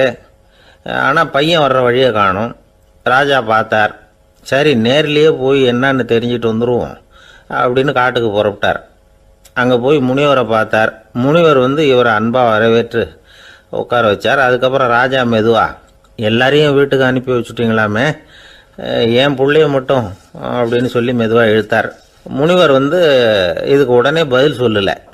ராஜாவை கூப்பிட்டுட்டு போய் விருந்தினர் குடிசையில் தங்க வச்சார். அதுக்கப்புறம் சொன்னார், உங்கள் மகன் வந்து எல்லா பாடங்கள்லேயும் முதலிடம் வாங்கியிருக்கான். இப்படி முதலாவதாக வர்ற மாணவனுக்கு நாங்கள் இன்னொரு தேர்வு வைக்கிறது வழக்கம். அதுலேயும் அவன் வந்து முதலாவதாக வந்துட்டான்னா அவன் ஒரு பெரிய வித்வான் அப்படிங்கிற கௌரவத்தை அடைஞ்சிருவான் அப்படின்னார். அதாவது முனிவர் அப்படி சொல்கிறார். அப்படி சொல்லிவிட்டு போயிட்டார் அவர். ராஜா அங்கேயே தங்கிட்டார். ராத்திரி படுத்து தூங்கினார். காலையில் எழுந்திரிச்சு அந்த குடிசைக்கு வெளியில் வந்தார் பல்லு விளக்கிறதுக்காக. அந்த சமயத்தில் தூரத்தில் ஒருத்தன் ஒரு கையில் கோடாலியை வச்சுக்கிட்டு தலையில் ஒரு பெரிய விறகு கட்டை சுமந்துக்கிட்டு வந்துக்கிட்டு இருக்கிறது மாதிரி தெரிஞ்சுது. யாராவது விறகு வெட்டியாக இருக்கும் அப்படின்னு நினச்சார் ராஜா. கிட்ட வந்ததும் உத்து பார்க்குறாரு. பார்த்தா அது தன்னோட புள்ள. திகைச்சு போயிட்டார். என்ன இது, ஒரு ராஜகுமாரனை கூட இது மாதிரி வேலையெல்லாம் செய்ய சொல்கிறாங்களே அப்படின்னு நினச்சார். ராஜகுமாரன் வந்து விறகு கட்டை கொண்டுகிட்டு போய் கொல்லை பக்கம் வச்சான். அந்த சமயம் முனிவர் அங்கே வந்தார். என்ன மகனே, விறகு வெட்டிட்டு வந்துட்டியா? சரி, இப்போ வந்து ஒரு துடைப்பத்தை எடுத்துக்கோ, விருந்தினர் குடிசையின் வாசல் பக்கத்தை கூட்டி பெருக்கி சுத்தம் பண்ணு போ அப்படின்னார். அப்படியே செய்கிறேன் குருவே அப்படின்னு சொல்லிவிட்டு போனான். சுத்தம் பண்ண ஆரம்பிச்சிட்டான். ராஜா பார்த்தார் இதை. உடனே ஓடியாந்தார். மகனே, என்ன காரியம் பண்ணுற? துடப்பத்தை கீழே போடுனார். இப்போ அந்த ராஜகுமாரன் சொல்கிறான், தந்தையே, இது வந்து என்னுடைய குருதேவரோட உத்தரவு. இங்கே வந்து நான் ஒரு மாணவன். இங்கே அரசனும் ஒன்று தான், ஆண்டியும் ஒன்று தான். குருதேவர் சொல்கிறத மறுக்காமல் செய்கிறது தான் எங்கள் கடமை அப்படின்னா. இந்த சமயம் முனிவர் அங்கே வந்தார். இவனை வந்து முதுகில் தட்டி கொடுத்தார். அப்புறம் ராஜா கிட்ட சொன்னார், அரசே, உங்கள் புள்ள எங்கள் கடைசி தேர்வுலையும் வெற்றி பெற்றுட்டான். பணிவு தான் மாணவர்களின் மிக உயர்ந்த குணம். குருநாதர் சொல்றது மனசுக்கு பிடிக்கலன்னா கூட மறுக்காம செய்யணும். அப்படி செய்யறதுனால எதை செய்யலாம் எதை செய்யக்கூடாது அப்படிங்கிற விவேகம் அவங்களுக்கு வந்துடும். செய்யக்கூடாததை கூட பெரியவங்க சொல்லிவிட்டா செஞ்சுதான் ஆகணும் அப்படிங்கிற பணிவு அவங்களுக்கு வந்துடும். இந்த குணம் வந்துட்டுதுன்னா அவங்க எத்தனை கடினமான வேலையாக இருந்தால் கூட ரொம்ப சுலபமாக செஞ்சு முடிச்சிருவாங்க. தூக்கத்திலேயும் அப்புறம் துக்கத்திலேயும் தோண்டு போட மாட்டாங்க. இந்த பணிவும் விவேகமும் அவங்கக்கிட்ட மன உறுதியை ஏற்படுத்தும். அந்த உறுதி உங்கள் பையனுக்கு வந்தாச்சு. இனிமேல் அவனை நீங்கள் அழைச்சிட்டு போகலாம். அவன் நிச்சயமாக பேரும் புகழும் பெறுவான் அப்படின்னார். ராஜா அவரை பார்த்து, குருதேவா, புரிஞ்சுக்கிட்டேன், என்னை மன்னிக்கணும் அப்படின்னாரு. அதுக்கப்புறம் மகனை அழைச்சிக்கிட்டு நாட்டுக்கு திரும்பி வந்துட்டார். இந்த கதையை இன்று ஒரு தகவலில் சொல்லுங்க சார், உங்கள் நிகழ்ச்சியில் சொல்லுங்க சார் அப்படின்னு சொல்லி மாணவர்கள் கேட்டால் பணிவாக இருக்கிறது எப்படி அப்படிங்கிறத புரிஞ்சுக்குவாங்க அப்படின்னு சொன்னார் ஒருத்தர். சரி சொல்லுவோம், அதுக்கு முன்னாடி நேர்லேயே ஒரு பையன்கிட்ட சொல்லி பார்க்கலாமே அப்படின்னு தோணுச்சு. உடனே ஒரு பையனை கூப்பிட்டோம். ஏன்பா, உங்கள் வாத்தியார் உனக்கு இது மாதிரி ஒரு பரீட்சை வச்சா என்ன பண்ணுவேன் அப்படின்னு கேட்டோம். நானும் அப்படி தான் சார் நடந்துக்குவேன், விறகு வெட்டுவேன், தொடப்பத்தினால கூட்டி சுத்தம் பண்ணுவேன், உடனே செஞ்சு முடிச்சிருவேன் சார் அப்படின்னா. பலே பரவாயில்லையே அப்படின்னோம். ஆமாம் சார், அப்படி செஞ்சால் தானே வீட்டுக்கு அனுப்புவார், இல்லைன்னா இன்னொரு வருஷம் இங்கேயே இருந்து படின்னு சொல்லி விடுவார், அதனால் அப்படி செய்வேன் அப்படிங்கிறான் அந்த பையன். பிரிட்டிஷ் ஆட்சி நடந்துகிட்டு இருந்த காலம் 1920களின் கடைசி. அப்போ நடந்த ஒரு உண்மை நிகழ்ச்சி இது. ஒரு கல்யாண மாப்பிள்ளை ரயிலில் வந்து இறங்க போகிறார். அவரை வரவேற்க ஒரு ராஜ குடும்பமே வந்து காத்துக்கிட்டு இருக்குது. மங்களூர்லேருந்து வந்து இறங்குற அந்த மாப்பிள்ளை யார் தெரியுமா? ஒரு நாய். உண்மைதான், அந்த நாய்க்கு தான் கல்யாணம். சுதேசி சமஸ்தானத்து மன்னர்களில் ஒருத்தர் ஜூனாகட் மகாராஜா. அவரோட வளர்ப்பு நாய் ரோஷனாரா. அதுக்கு கல்யாணம் பண்ணி வைக்கணும்னு ஆசைப்பட்டார். மாப்பிள்ளை தேடினார். மங்களூர் மகாராஜாவோட வளர்ப்பு நாய் ஒன்று இருந்தது, பேர் பாபி. இது ரெண்டுக்கும் கல்யாணம் நடத்த முடிவு பண்ணார். திருமணத்துக்கு வேண்டிய எல்லா ஏற்பாடுகளையும் பண்ணுங்க அப்படின்னு உத்தரவு போட்டார்.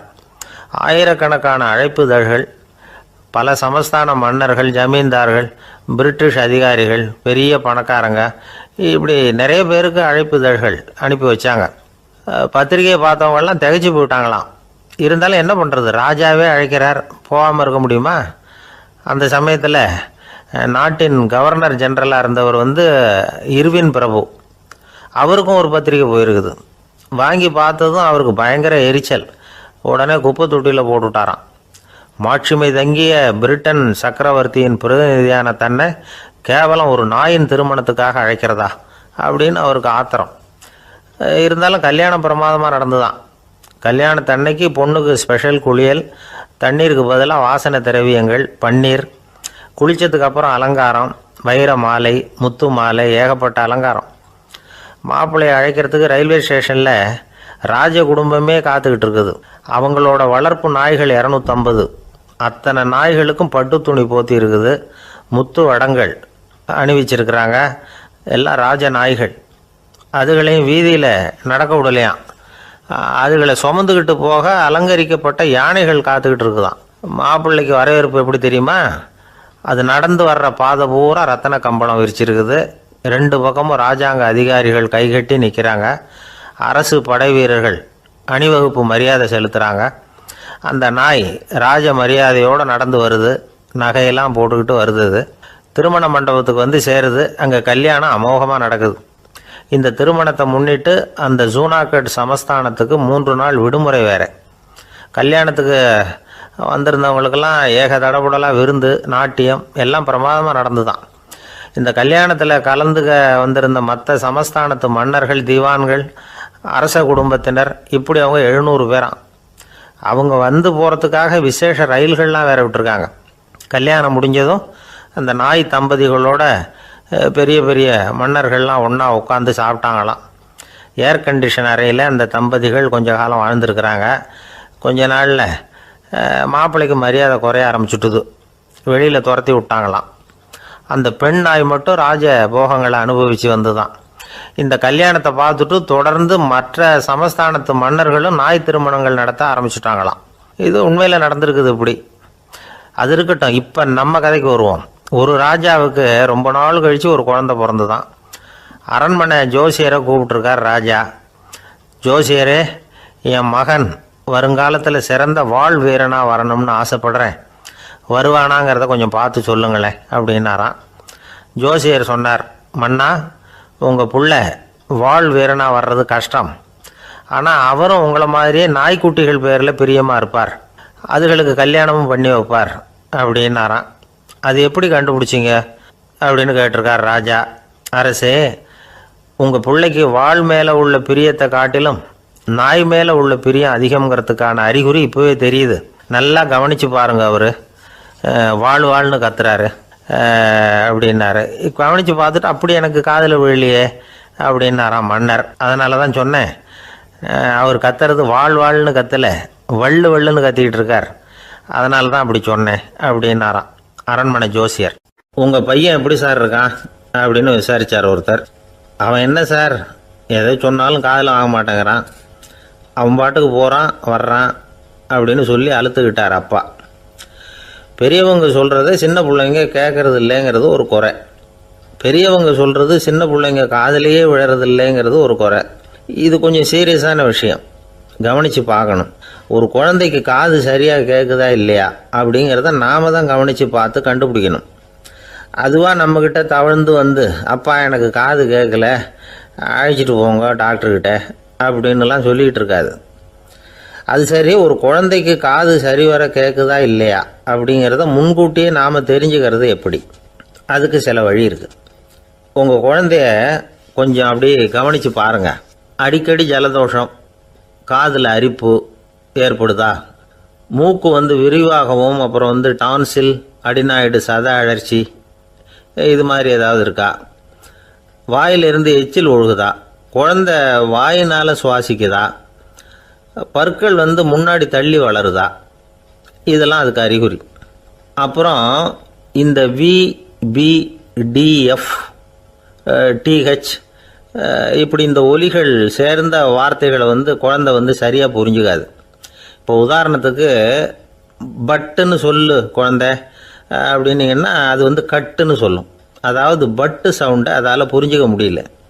அப்புறம் உங்கள் குழந்தை உங்களை உறக்க பேச சொல்கிறானா, அடிக்கடி கேள்வி கேட்குறானா, சாப்பிட்றப்போ கவனம் இல்லாமல் இருக்கானா, படிப்பில் போதுமான முன்னேற்றம் இல்லையா, வகுப்பில் சரியாக கவனிக்கிறது இல்லையா, இப்படிலாம் இருந்தால் ஆரம்பத்திலேயே டாக்டர்கிட்ட அழைச்சிட்டு போய் சிகிச்சையை ஆரம்பிச்சுடலாம், குணப்படுத்தி விடலாம். குழந்தைக்கு காது சரியாக கேட்கலன்னா நீங்கள் செய்ய வேண்டியது என்ன தெரியுமா?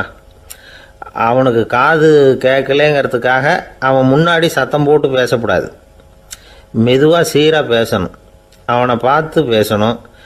உங்கள் உதட்டு அசைவுகள் அவனுக்கு உதவும், அதை பார்த்தே புரிஞ்சுக்குவான். நீங்கள் வாயில் வெத்தலை பாக்கு போட்டுக்கிட்டோ புகை பிடிச்சிக்கிட்டோ பேசக்கூடாது. அப்படி பேசினா அவனால் அந்த உச்சரிப்பை சரியாக புரிஞ்சிக்க முடியாது.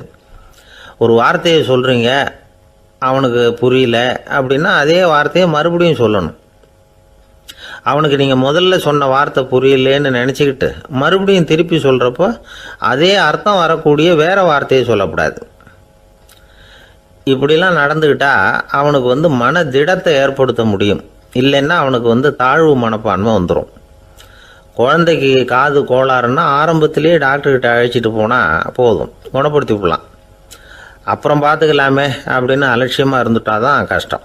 சில பேர் கோபத்தில் சின்ன பிள்ளைங்க காதை பிடிச்சி திருகிறது உண்டு. இது ரொம்ப தப்பு. காது கையோடு வந்துட்டால் என்ன பண்ணுறது? ஒரு வேடிக்கை கதை, அது கதை தான், நிஜமாக நடந்ததில்லை, அது மாதிரி நடக்காது. ஒரு வேடிக்கைக்காக சொல்லப்படுற கதை. அதாவது ஒரு வீட்டில் அப்பா அம்மாவை பார்த்து சொல்லிகிட்டு இருக்கார், இதை பாரு, நாளைக்கு காலையில் என்னை சீக்கிரம் எழுப்பி விட்ரு, நான் செங்கல்பட்டு வரைக்கும் போயிட்டு வர வேண்டியிருக்கு அப்படின்னாராம். இதை அவங்க பையன் காதில் வாங்கிட்டு இருக்கான். அப்பாவுக்கு சிரமம் வேண்டாமே அப்படின்னு நினச்சி அவனே காலையில் யாருக்கும் தெரியாமல் எழுந்திரிச்சு புறப்பட்டு செங்கல்பட்டுக்கு போட்டான். சாயந்தரமாக திரும்பி வந்தான். அப்பா பையனை காணாமல் அலமோதிக்கிட்டு இருக்கிறார். சாயந்தரமாக பையனை பார்த்ததும் எங்கடா போயிட்டு வந்தேன்னு கேட்டார் கோவமாக. செங்கல்பட்டுக்கு போயிட்டு வந்தேப்பா, நீ வேணா அலைய வேண்டாமேன்னு அப்படின்னா. எதுக்கடா போனேன்னு அதட்டினார். அதான்ப்பா, நீ நேற்று அம்மாக்கிட்ட சொல்லிக்கிட்டு இருந்த, அதை காதில் வாங்கினேன், உனக்காக நான் போயிட்டு வந்தேன் அப்படின்னா. உடனே எந்த காதில் வாங்கினேன் அப்படின்னு சொல்லி காதை பிடிச்சி திருகினார். அந்த காது கையோடு வந்துட்டுது. இது நடந்து கொஞ்ச நாள் கழித்து அந்த அப்பாவும் பையனும் கடத்தெருவில் போய்கிட்டு இருக்கிறாங்க. எதிரில் ஒரு நாய் ஓடி வந்தது. அதுக்கு 2 காதும் இல்லை. என்ன இது, இந்த நாய்க்குட்டிக்கு 2 காதும் இல்லை அப்படின்னார் அப்பா.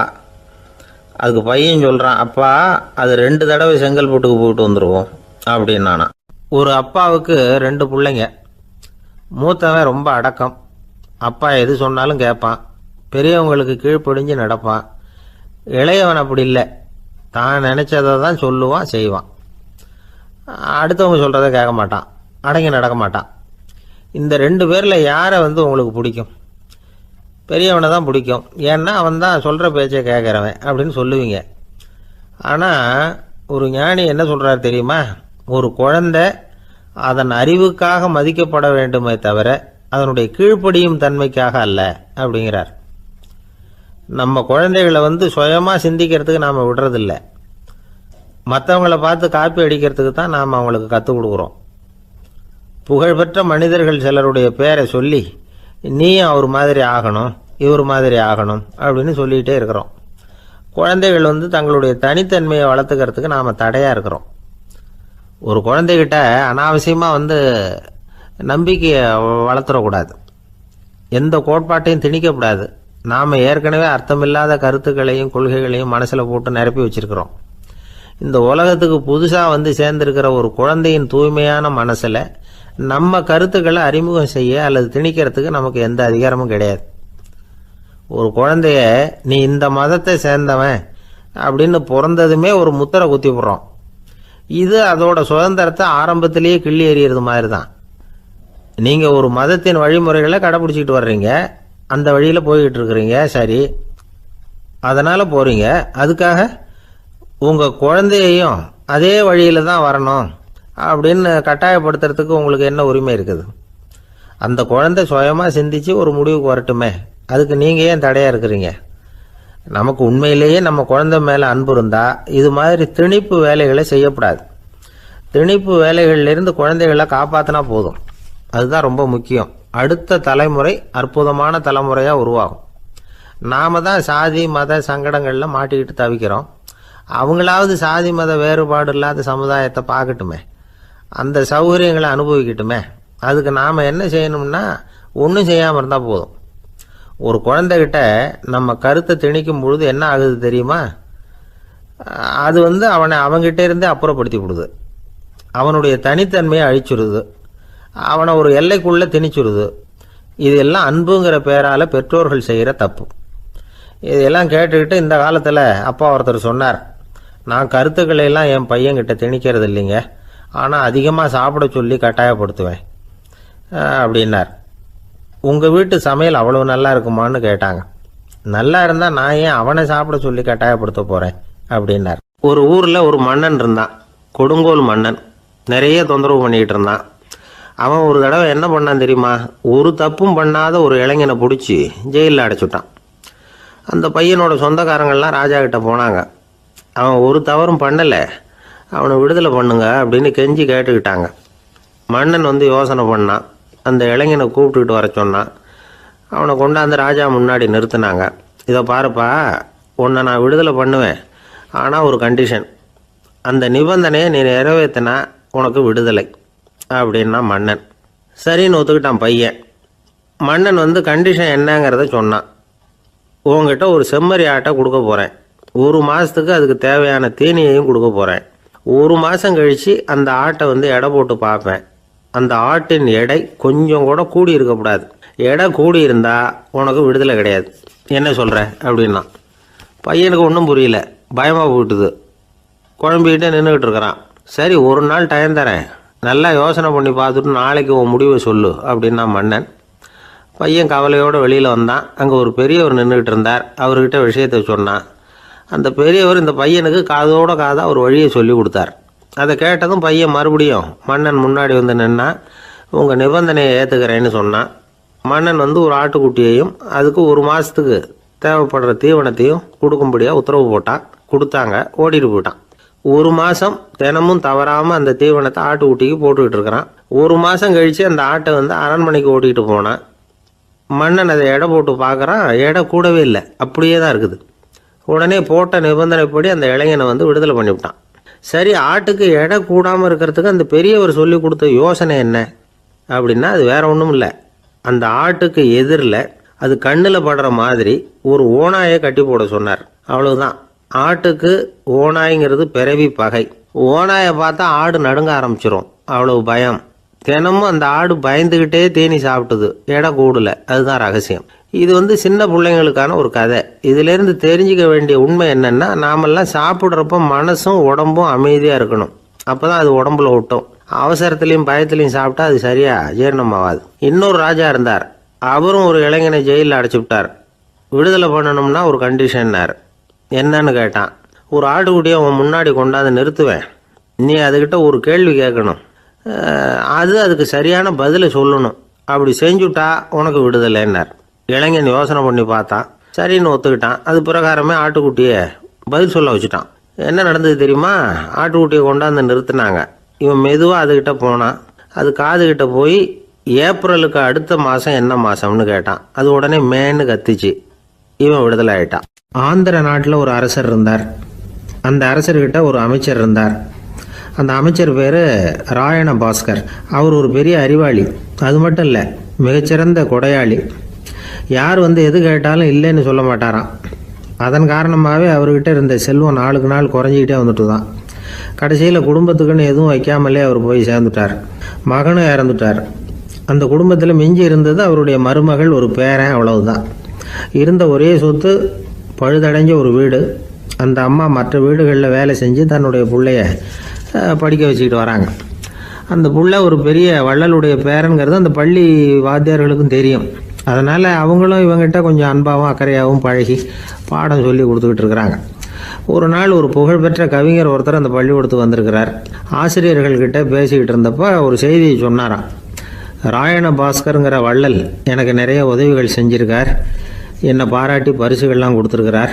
அந்த வள்ளல் வாழ்ந்த கிராமத்தை பார்க்கணுங்கிறதுக்காக தான் இப்போ இங்கே வந்திருக்கிறேன் அப்படின்னாராம். ஆசிரியர் உடனே இந்த பையனை கூப்பிட்டு, இதை பாருங்கள், இவன் யார் தெரியுமா, நீங்கள் குறிப்பிடுகிற அந்த வள்ளலின் பேரன் அப்படின்னு அறிமுகப்படுத்தினாராம். கவிஞரின் கண்களில் ஆனந்த கண்ணீர். அந்த பரவச நிலையிலேயே அந்த வள்ளலை பற்றி கவி பாட ஆரம்பிச்சுட்டாராம்.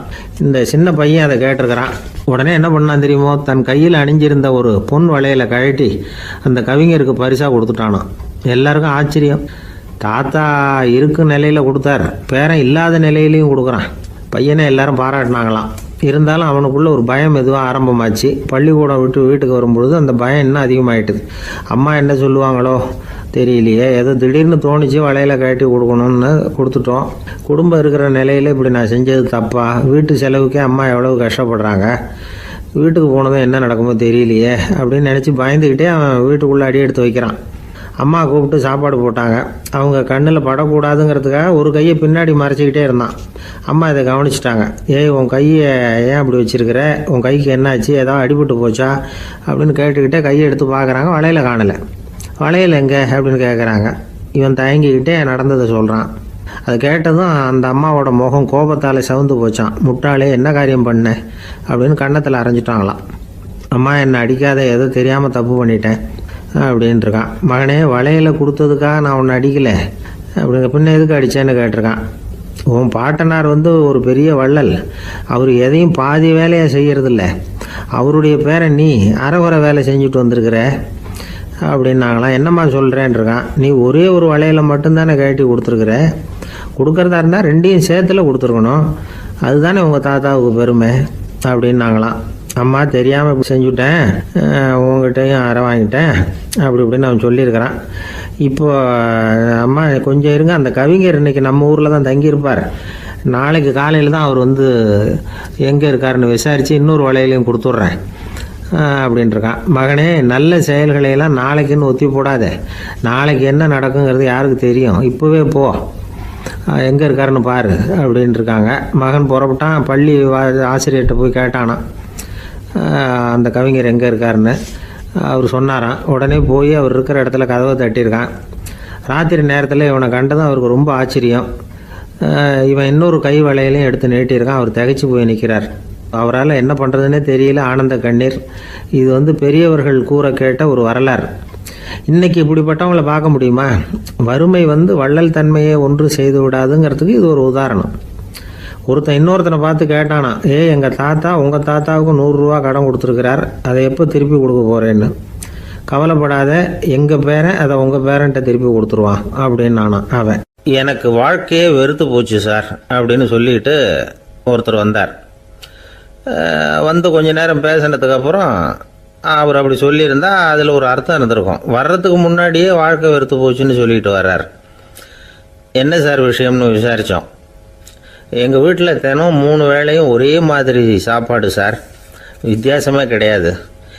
இப்படியே 3 மாதமாக சாப்பிட்டுக்கிட்டு இருக்கிறேன், அதை விட பட்டினி கிடந்து செத்துடலாம்னு தோணுது அப்படின்னார். ஒரு பெரியவர் சொன்ன தத்துவத்தை சொல்கிறதுக்கு ஆள் கிடைக்காம தவிச்சுக்கிட்டு இருந்தோம். இப்போ ஒருத்தர் கிடைச்சிட்டார், விட்டுலாமா? உடனே அவரை உட்கார வச்சு சொல்ல ஆரம்பிச்சிட்டோம். அதாவது நாம் அனுபவிக்கிற உணர்வுகளில் களிப்பு, மகிழ்வு, ஆனந்தம், இது 3க்கும் ஒன்றுக்கு ஒன்று வித்தியாசம் உண்டு. மேம்போக்காக பார்க்குறதுக்கு இது 3 ஒன்று மாதிரி தோணும், ஆனால் அது அப்படி இல்லை. களிப்புங்கிறது உடம்பை பொறுத்தது, மகிழ்வுங்கிறது மனசை பொறுத்தது, ஆனந்தம்ங்கிறது ஆன்மாவை பொறுத்தது. இப்படி இந்த 3 வகையான அந்த சுவைப்புகளின் தன்மையும் வேற வேற. இப்போ முதல்ல களிப்புங்கிறத எடுத்துக்குவோம். நம்ம புலன்களுக்கு களிப்பை தரக்கூடிய பொருள்களுக்கு சில விசேஷ குணம் உண்டு. அது எப்படின்னா, சீக்கிரமே சலிப்பை உண்டு பண்ணும். ஒருத்தர் அந்த பொருளை எடுத்துக்கிட்டா அது இன்னொருத்தருக்கு குறைஞ்சிரும். உணவு, உடை இதெல்லாம் களிப்பை தரக்கூடிய பொருள்கள். இப்போ உதாரணத்துக்கு, ஒரு சாப்பாட்டு மேசையில் ஒரு பாத்திரத்தில் 10 இட்லி இருக்குது. அதில் ஒரு 2 இட்லியை நம்ம தட்டில் எடுத்து வச்சு சாப்பிட்றோம். நாம் சாப்பிட்ட அந்த இட்லி நிச்சயமாக எதிரில் உட்காந்துருக்கிறவருக்கு இல்லை, அவருக்கு உபயோகப்படாது. நாம் சாப்பிட்ட அதே இட்லியை அவரும் சாப்பிட முடியாது, அவர் வேற தான் எடுத்து வச்சுக்கணும். அது மாதிரி நாம் ஒரு சட்டையை எடுத்து போட்டுக்கிறோம், அதே சட்டையை அதே நேரத்தில் இன்னொருத்தர் போட்டுக்க முடியாது. புலன்களுக்கு களிப்பை தரக்கூடிய இது மாதிரி பொருள்கள்லாம் முதல் தடவை நமக்கு கொடுக்குற களிப்பை 2வது தடவையும் கொடுக்காது. 3வது தடவை இன்னும் குறையும், கடைசியில் வெறுப்பாக மாறிடும். ஒவ்வொன்றா இட்லியை தொடர்ந்து சாப்பிட்றோம்னு வச்சுக்கோங்க, முதல் இட்லி தரக்கூடிய சுவையை 30வது இட்லி தராது. முதல் தடவை புது சட்டையை போட்டுக்கிறப்போ நமக்கு இருக்கிற களிப்பு அதே சட்டையை 100வது தடவையாக போட்டுக்கிறோம்னு வைங்க, அப்போ இருக்குமா? இருக்காது. இதுதான் களிப்பு. அதாவது சீக்கிரமே சலிப்பை தரக்கூடியது. ஒருத்தர் எடுத்துக்கிட்டால் இன்னொருத்தருக்கு குறைஞ்சி போகக்கூடியது. ஆனால் மகிழ்ச்சிங்கிறது அப்படி இல்லை. ஒருத்தர் அனுபவிக்கிறதுனால இன்னொருத்தருக்கு குறைஞ்சி போகாது. இப்போ காலையில் சூரியன் உதயம் ஆகிறத பார்த்து சந்தோஷப்படுறோம், அதையே இன்னொருத்தரும் பார்த்து சந்தோஷப்படலாம். ஒரு நல்ல சங்கீதத்தை கேட்குறோம், ஒரு அழகான ஓவியத்தை ரசிக்கிறோம், நீங்கள் ரசிக்கிற அதே நேரத்தில் இன்னொருத்தரும் அதை ரசிக்கலாம். அதனால் அது குறைஞ்சி போகிறதில்ல. இது மகிழ்வு. ஆனால் ஒன்று, ஒரே பாடலை திரும்ப திரும்ப கேட்டுக்கிட்டு இருந்தால் கடைசியில் அலுப்பு தட்டும். அதாவது மகிழ்வுங்கிறது எப்படின்னா, மற்றவங்களோட பகிர்ந்து கொள்றதுனால குறையாது. ஆனால் ஒரே பொருள் மீண்டும் மீண்டும் அனுபவிப்பை தர்றப்போ முதல்ல மகிழ்வு அதிகரித்து அதுக்கப்புறம் அது மங்கி மறைஞ்சு போயிடும். இதுதான் அந்த மகிழ்வுங்கிறதுக்கு இலக்கணம். சரி, இப்போ 3வதாக சுகம் தரக்கூடிய ஆனந்தம்ங்கிறது எப்படின்னா, இது நமக்கு உள்ளே இருந்து சுரக்கிறது. மனசு சலனங்கள்லேருந்து விடுபடுறப்போ இந்த ஆனந்தம் நமக்கு கிடைக்கும். இது நிலையான சுகம், ஆத்ம சுகம். களிப்பிலிருந்து மகிழ்வுக்கும் மகிழ்விலிருந்து ஆனந்தத்துக்கும் செல்றது தான் மனிதன் நடத்த வேண்டிய முக்கியமான பயணம். இவ்வளவு விஷயத்தையும் கேட்டுட்டு இந்த காலத்து பையன் ஒருத்தன் வந்தான். சார், இப்போ நீங்கள் ஒரு சாப்பாட்டு மேசையில் ஒரு 10 இட்லி வைக்கிறீங்க, என்ன உட்கார வைங்க, எதிரில் இன்னொருத்தனை உட்கார வைங்க, நான் களிப்பு மகிழ்வுலாம் தாண்டி நேரடியாக ஆனந்தத்துக்கு பயணம் பண்ணி காட்டுறேன் அப்படின்னா. ஒன்றும் புரியல அவன் சொன்னது. அது எப்படி, அப்படி என்ன பண்ணுவ நீ அப்படின்னு சொல்லி கேட்டோம் ஆச்சரியமா. 2 இட்லி சாப்பிட்டா தானே சார் களிப்பு, நான் 10 இட்லியும் மொத்தமாக சாப்பிட்ருவேன், அடுத்தவனுக்கு எதுவும் கிடைக்காது, அவனுக்கு கிடைக்காதபடி நாமே சாப்பிட்டுடுறோம்ல, அதுதானே நமக்கு ஆனந்தம் அப்படின்னு அதுக்கு ஒரு விளக்கம் சொல்கிறான். துஷ்டரை கண்டால் தூர விலகு, இப்படி ஒரு பழமொழி உண்டு. எதுக்காக இப்படி சொல்லி வச்சாங்க? துஷ்டன் ஏதாவது தொந்தரவு கொடுப்பான், அதனால் அவனை கண்டா பயந்துக்கிட்டு ஓடி ஒளிஞ்சிக்கோ அப்படின்னா இதுக்கு அர்த்தம் அப்படி இல்லை. ஒரு துஷ்டன் கிட்ட நெருங்கி போகிறோம்னு வச்சுக்கோங்க, அவன் நமக்கு கெடுதலான ஆலோசனைகள் எதையும் சொல்லலாம், அல்லது அவன் தீய உணர்வுகள் உள்ளவனாக இருக்கலாம், அல்லது தீய செயல்கள் செய்யக்கூடியவனாக இருக்கலாம், அல்லது தீய நட்புனால அவன் ஏற்கனவே கெட்டு போனவனாக கூட இருக்கலாம். இப்படிப்பட்டவனை நெருங்கி போனால் அவனோட பாதிப்பு நமக்கும் வந்துடும். அதனால் விலகி போ அப்படின்னு சொல்கிறாங்க. இதையே கொஞ்சம் விவரமாக இப்போ பார்ப்போமே. இப்போ இந்த துஷ்டர்களை 4 வகையாக பிரிக்கிறாங்க. இந்த 4 வகைக்கும் உதாரணம் வேணும்னா வேற எங்கேயும் போக வேண்டியதில்லை, மகாபாரதத்தை பார்த்தாவே போதும். அதில் இந்த 4 வகையான தீயோரும் வர்றாங்க. முதல் வகைக்கு உதாரணம் சகுனி. இவன் மனசில் எப்பவும் தீய எண்ணங்கள் தான் நிறைஞ்சிருக்கும், கனவுல கூட தீய ஆலோசனைகள். யாராவது ஒருத்தர் நல்லபடியாக வாழ்ந்தா அதை இவனால் சகிச்சிக்க முடியாது. இப்படிப்பட்டவனோட நெருங்கிய தொடர்பு துரியோதனனுக்கு கிடைச்சிது. துரியோதனன் எப்படின்னா, அவன் ஏற்கனவே தீய காரியங்கள் செய்யறதுக்கு தயங்காதவன். அப்படிப்பட்டவனுக்கு தீய போதனைகள் செய்யறதுக்கு சகுனி உதவுனான். இந்த 2 பேரோட சகவாசம் இன்னொருத்தனுக்கு கிடைச்சது. அவன் யாருன்னா துச்சாதனன். அவன் தீய நடத்தை உள்ளவன். இந்த 3 பேரும் ஒன்று சேர்ந்தா என்னத்துக்கு ஆகும்? உலகமே கெட்டு இந்த 3 துஷ்டர்களோட நல்லவன் ஒருத்தன் சேர்ந்தான். அவன் தான் கர்ணன். கர்ணன் வந்து இயல்பாகவே உத்தம குணம் உள்ளவன். அவன் நல்லவங்களோட சேராமல் இப்படிப்பட்ட கெட்டவங்க கிட்ட வந்து நட்பு வச்சுக்கிட்டான். அதனால் அவனும் தீய செயல்களில் ஈடுபடுறது மாதிரி ஆயிடுது. துரியோதனனுடைய நண்பனா அவனுடைய ஆதரவில் வளர்ந்ததுனால அவனுக்கு துணையாக இருக்க வேண்டியிருக்குது அப்படின்னா.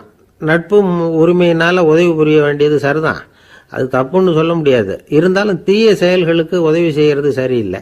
புத்தி பலம் புஜ பலம் எல்லாம் இருந்தால் கூட தெய்வ பலம் இல்லைன்னா ஜெயிக்க முடியாது. கர்ணன் வந்து மகா வீரன், இருந்தாலும் கடைசியில் அவன் கதி என்னாச்சு?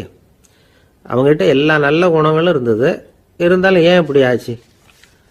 தீயவர்களுடைய சேர்க்கை தான் காரணம். அவங்களோட சேர்ந்ததுனால இவனையும் அப்படியே நினைக்க ஆரம்பிச்சுட்டாங்கல்ல. 4 வகை துஷ்டர்களில் இவனும் ஒரு வகை அப்படின்னு சொல்ல ஆரம்பிச்சிட்டாங்க. அதாவது தீய ஆலோசனைக்கு சகுனி, தீய உணர்வுகளுக்கு துரியோதனன், தீய செய்கைக்கு துச்சாதனன், தீய நட்புக்கு கர்ணன். இப்படி உதாரணமாயிட்டான். அதனால தான் துஷ்டரை கண்டால் தூர விலகு அப்படின்னு சொன்னாங்க. அது புராண காலம். இப்பெல்லாம் நிலைமை வந்து கொஞ்சம் வேற விதமாக இருக்குது. அன்னைக்கு ஒரு நாள் அப்படிதான் ஒரு காட்டு பாதையில் யாரோ ஒருத்தர் அடிபட்டு கிடந்தார். யாரோ ஒரு துஷ்டன் அவனை வந்து அடித்து போட்டுட்டு போயிட்டான் போல இருக்கு.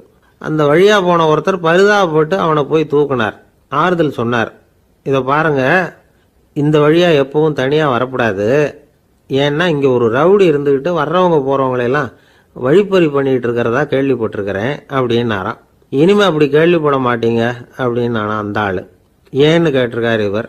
அவன் சொல்லியிருக்கான், நான் தான் சார் அந்த ரவுடி, இந்த வழியாக போனவங்க கிட்ட தகராறு பண்ணேன், அவங்க தான் என்ன இப்படி அடித்து போட்டு என்கிட்ட இருந்த பணத்தையெல்லாம் பிடிங்கிட்டு போட்டாங்க சார், காலம் ரொம்ப கெட்டு போச்சு அப்படின்னு நானா ரொம்ப பரிதாபமா. ஒரு மனுஷனை பார்த்து என்கிட்ட வாலாட்டாதே அப்படின்னு சொன்னால் அவன் நம்மக்கிட்ட ஏதோ வம்புக்கு வர்றான்னு அர்த்தம். ஒரு நாயை பார்த்து யாரும் என்கிட்ட வாலாட்டாதே அப்படின்னு சொல்கிறது இல்லை. ஏன்னா நாய் வாலாட்டுனா அது நம்மக்கிட்ட தன்னுடைய நன்றியை தெரிவிக்கிறதாக நினச்சிக்கிட்டு இருக்கிறோம்.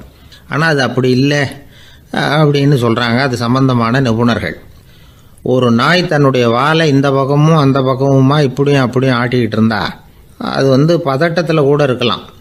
நாய் நட்பாக இருந்தாலும் வாலாட்டும், ஆத்திரத்தில் இருந்தாலும் வாலாட்டும், கோபத்தில் இருந்தாலும் வாலாட்டும், குழப்பத்தில் இருந்தாலும் வாலாட்டும், மகிழ்ச்சியாக இருந்தால் கூட அது வாலாட்டும். அதை நாம் வந்து தப்பாக புரிஞ்சுக்கிட்டு அதுக்கிட்ட போய் மாட்டிக்கக்கூடாது. நாயை பற்றி எனக்கு நல்லா தெரியும் அப்படின்னு சொல்கிறவங்க கூட அதுக்கிட்ட கடி வாங்கிட்டு வந்து நிற்கிறது உண்டு. நிபுணர்கள் என்ன சொல்கிறாங்க தெரியுமா? எப்போவுமே நாய்கள் திடீர்னு வந்து கடிச்சு விடுறதில்ல, கடிக்கிறதுக்கு முன்னாடி சில அறிகுறிகளை காட்டும். அதை சரியாக புரிஞ்சுக்கிட்டோம்னா தப்பிச்சுக்கலாம்.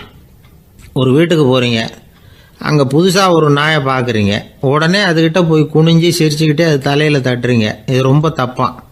ஒரு நாய் இன்னொரு நாயை நேருக்கு நேர் பார்த்து பல்ல காட்டுனா அது தன்னுடைய தன்முனைப்பை காட்டுதுன்னு அர்த்தமா.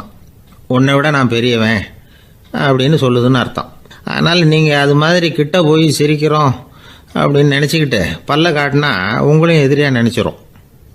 இன்னொரு விஷயம் என்னென்னா, தலையில் தட்டுனா நாய்க்கு பிடிக்காது. அது வந்து தன்னை அடக்கிறதாகவும் அச்சுறுத்துறதாகவும் நினச்சிக்கிட்டு இருக்கும். சரி, அப்படின்னா புதுசாக ஒரு இடத்துல அல்லது வீட்டில் நாய்க்குட்டியை பார்த்தா என்ன பண்ணுறது? நீங்கள் சும்மா இருங்க, அதுவாக கிட்ட வரட்டும், அதுக்கப்புறம் அதுக்கிட்ட கனிவாக பேசுங்க. கன்னம், மார்பு, தோல் இங்கெல்லாம் தட்டலாம், தப்பு இல்லையா? தலையில் தான் தட்டப்படாதான். ஒரு நாய் வந்து உங்களை நோக்கி ஓடி வருது, நீங்களும் ஓடுனா அது துரத்த ஆரம்பிச்சிடும். அசையாமல் சில மாதிரி நின்றுடுங்க, அது கிட்ட வராது. அதுக்கு ஆர்வம் இல்லாமல் போயிடும். ஒரு தெருவில் சின்ன பிள்ளைங்க நிறைய பேர் விளையாடிக்கிட்டு இருக்கிறாங்க. அப்போ சில நாய்கள் அங்கே ஓடி வருது. எல்லாரும் ஓடினாங்க. அப்படி ஓடுறப்போ ஒரு பையன் கால் தடிக்க கீழே விழுந்துட்டான். என்னாச்சு தெரியுமா? துரத்திட்டு வந்த நாய்கள்லாம் கீழே விழுந்தவன ஒன்றும் செய்யலை, அவன்கிட்டே போகல. ஓடிக்கிட்டு இருந்தாங்கல்ல பசங்க, அவங்கள துரத்திக்கிட்டு அவங்க பின்னாடி ஓடிச்சான். அதுதான் நாய்களுடைய சுபாவம். ஒரு நாய் நம்மளை நேருக்கு நேர் முறைச்சி பார்க்குதுன்னு வச்சுங்க, நாமளும் அதை முறைச்சி பார்க்கக்கூடாது. நாம் வேறு பக்கம் எங்கேயாவது பார்க்க ஆரம்பிச்சிடணும். ஒரு நாய் வந்து கோபமாக இருந்ததுன்னா அதோட வால் வந்து உறுதியாக நேராக நிற்கும். ஒரு நாய் பணிந்து போனால் அல்லது பயந்து போனால் அது தன்னோட வாலை காலுக்கு நடுவில் வச்சுக்கும். ஒரு நாய் நம்மளை பார்த்து பயந்து நிற்குதுன்னு வச்சுங்க, அதனால் நமக்கு ஆபத்து இல்லைன்னு நினச்சிடக்கூடாது. உங்களை பார்த்துட்டு ஒரு நாய் ஒடுங்குச்சுன்னா நீங்கள் விலகி போயிடணும் அப்படின்னு அது நினைக்குது. நிறைய பேர் பயந்து போன நாயால் கடிபடுறாங்க.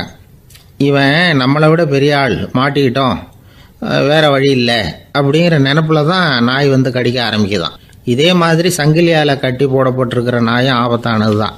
தொடர்ந்து கட்டி போட்டிருந்தா காலப்போக்கில் அது ஒரு மாதிரி ஆகிடும். நாய் வந்து குழந்தைகளை கடிக்காது அப்படின்னு சில பேர் சொல்லுவாங்க. அதுவும் ஒரு தவறான நம்பிக்கை. அதனால் சின்ன குழந்தைகளை தனியாக நாயோட விளையாட விடக்கூடாது. ஆகக்கூடி நாயை பற்றி நிறைய விஷயம் புரிஞ்சுக்க வேண்டியிருக்குது. ஒருத்தர் தன்னுடைய நண்பர் வீட்டுக்கு போயிருந்தார். அவசியம் எங்கள் வீட்டில் சாப்பிட்டுட்டு தான் போகணும் அப்படின்னு ரொம்ப அன்பாக சொல்லிவிட்டார். அதை மீற முடியல இவரால். சரின்னு உட்காந்துட்டார். சாப்பாடு போட்டாங்க, சாப்பிட ஆரம்பித்தார். அவங்க வீட்டில் கட்டி போட்டிருந்த நாய்க்குட்டி இவர் சாப்பிட்றத முறைச்சி பார்த்துது. ஏன் இப்படி என்ன இது முறைச்சி பார்க்குது உங்கள் வீட்டு நாய்க்குட்டி அப்படின்னு அவர் கேட்டார். அப்போ அவங்க சொன்னாங்களாம், அதுக்கிட்ட ஒரு கெட்ட பழக்கங்க, தன்னோட தட்டில் யார் சாப்பிட்டாலும் அது அப்படி தான் முறைச்சி பார்க்கும் அப்படின்னாரா அவர். இன்றைக்கு பல பேர் வந்து உயில் எழுதி வைக்கிறாங்கல்ல. இந்த உயில்னா என்ன?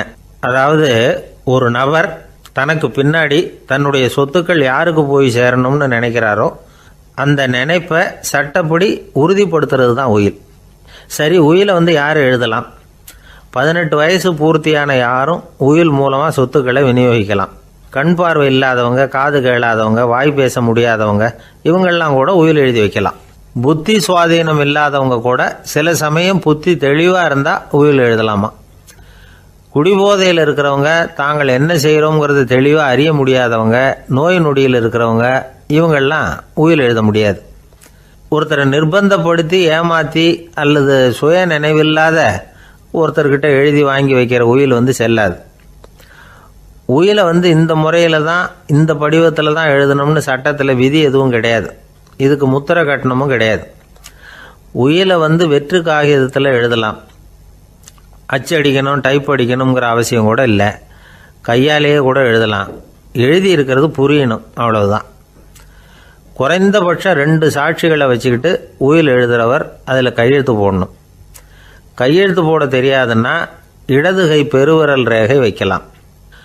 உயில் சாசனத்துக்கு சாட்சிகள் கையெழுத்து இல்லைன்னாலும் அது செல்லாது.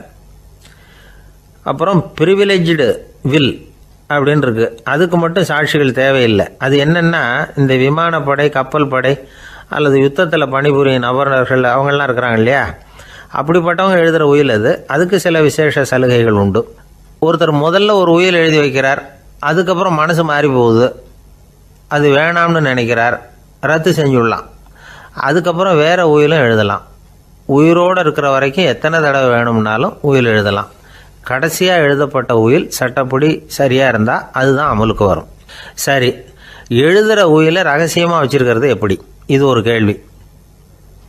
இதுக்கு என்ன செய்யணும்னா, ஒருத்தர் உயிலை எழுதினதுக்கு அப்புறம் அவர் தானாவோ அல்லது அங்கீகரிக்கப்பட்ட முகவர் மூலமாகவோ, அதாவது ஒரு ஏஜெண்ட் மூலமாகவோ, ஒரு கவரில் போட்டு சீல் வச்சு கவர் மேலே தன்னுடைய பெயரை எழுதி அல்லது அந்த ஏஜெண்ட் பெயரை எழுதி கவர் மேலே என்ன அடக்கம் செய்யப்பட்டிருக்கு, உள்ளே என்ன இருக்குது அப்படிங்கிற விவரம்லாம் எழுதி சார் பதிவாளர்கிட்ட ஒப்படைக்கலாம்.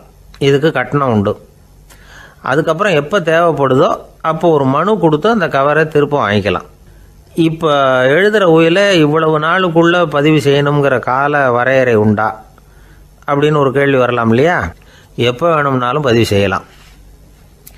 நம்மால் ஒருத்தர் ஒரு நாள் ரொம்ப அவசரமாக வந்தார். இந்த உயில் எழுதுறது சம்பந்தமாக பூரா விவரமாக எனக்கு உடனே தெரியணும்னார். நான் உடனே அவரை வக்கீல் ஒருத்தர்கிட்ட அழைச்சிட்டு போனேன். இவர் அவர்கிட்ட எல்லா விவரமும் கேட்டு தெரிஞ்சுக்கிட்டார். ரொம்ப தேங்க்ஸ்ன்னு சொல்லிவிட்டு 2 பேரும் வெளியில் வந்தோம். அதுக்கப்புறம் இவர்கிட்ட கேட்டேன், ஆமாம் இவ்வளவு விவரமாக கேட்குறீங்களே, உங்களுக்கு எத்தனை பிள்ளைங்க சார் அப்படின்னு கேட்டேன். 6 பேர் சார் அப்படின்னார். சரி, இருக்கிற சொத்து எவ்வளவுன்னு கேட்டேன். அதை இனிமே தான் சம்பாதிக்க போகிறேன் அப்படின்னார். ஒரு ஊரில் ஒரு மன்னர் இருந்தார். அழகான அரண்மனையில் அவர் இருந்தார். அந்த அரண்மனையை விட அழகாக ஒரு மாளிகையை அந்த ஊர்லேயே வேற ஒருத்தன் கட்டியிருந்தான். அப்படி கட்டி முடித்ததில் அவனுக்கு ரொம்ப பெருமை. எத்தனையோ செல்வந்தர்கள்லாம் வந்து பார்த்துட்டு, இந்த மாளிகையை விலைக்கு கொடுத்துட்றியா, எவ்வளவு விலை சொன்னாலும் சரி நாங்கள் வாங்கிக்கிறதுக்கு தயாராக இருக்கோம் அப்படின்னு சொல்லி கேட்டு பார்த்துட்டாங்க. நான் இதை விற்கிறதுக்கு தயாராக இல்லை அப்படின்னு சொல்லிவிட்டான். அவ்வளவு சிறப்பாக கலை அம்சத்தோடு அதை கட்டி முடிச்சிருக்கிறான். அதுவே ஒரு பெரிய அரண்மனை மாதிரி இருந்ததுன்னா பார்த்துங்களேன். சுற்றிலும் அழகான பூந்தோட்டம், ஒரு நாள் அவன் எங்கேயோ வெளியூர் போயிட்டு திரும்பி வந்துகிட்டு இருக்கிறான். அப்போ அந்த மாளிகை தீப்பெட்டி எரிஞ்சுக்கிட்டு இருக்கு. பதறி போட்டான். விலைக்கு கேட்டவங்க யாராவது இதை செஞ்சிருக்கணும், இல்லைன்னா மன்னரே செய்த சதியே என்னவோ, இப்படிலாம் அவனுக்கு சந்தேகம். ஒரு மூலையில் உட்காந்து அழ ஆரம்பிச்சிட்டான்.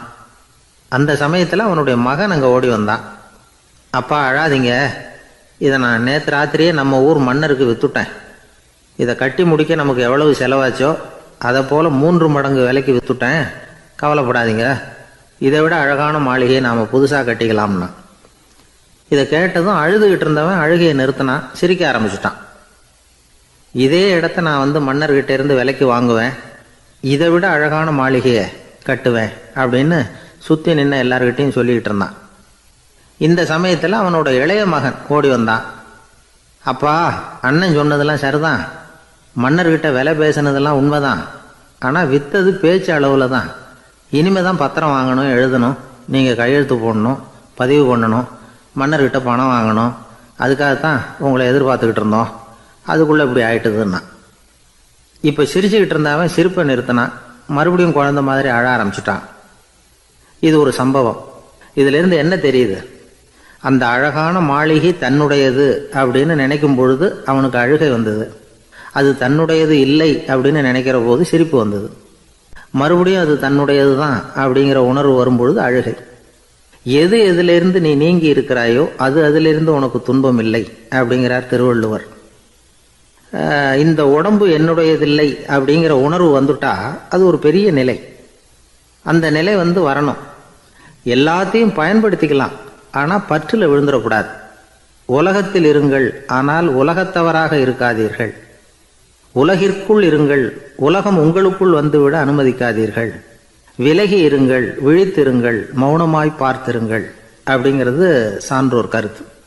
செய்ய வேண்டிய கடமையிலிருந்து விலகி இருக்கிறவர்கள் நம்மகிட்ட நிறைய பேர் உண்டு.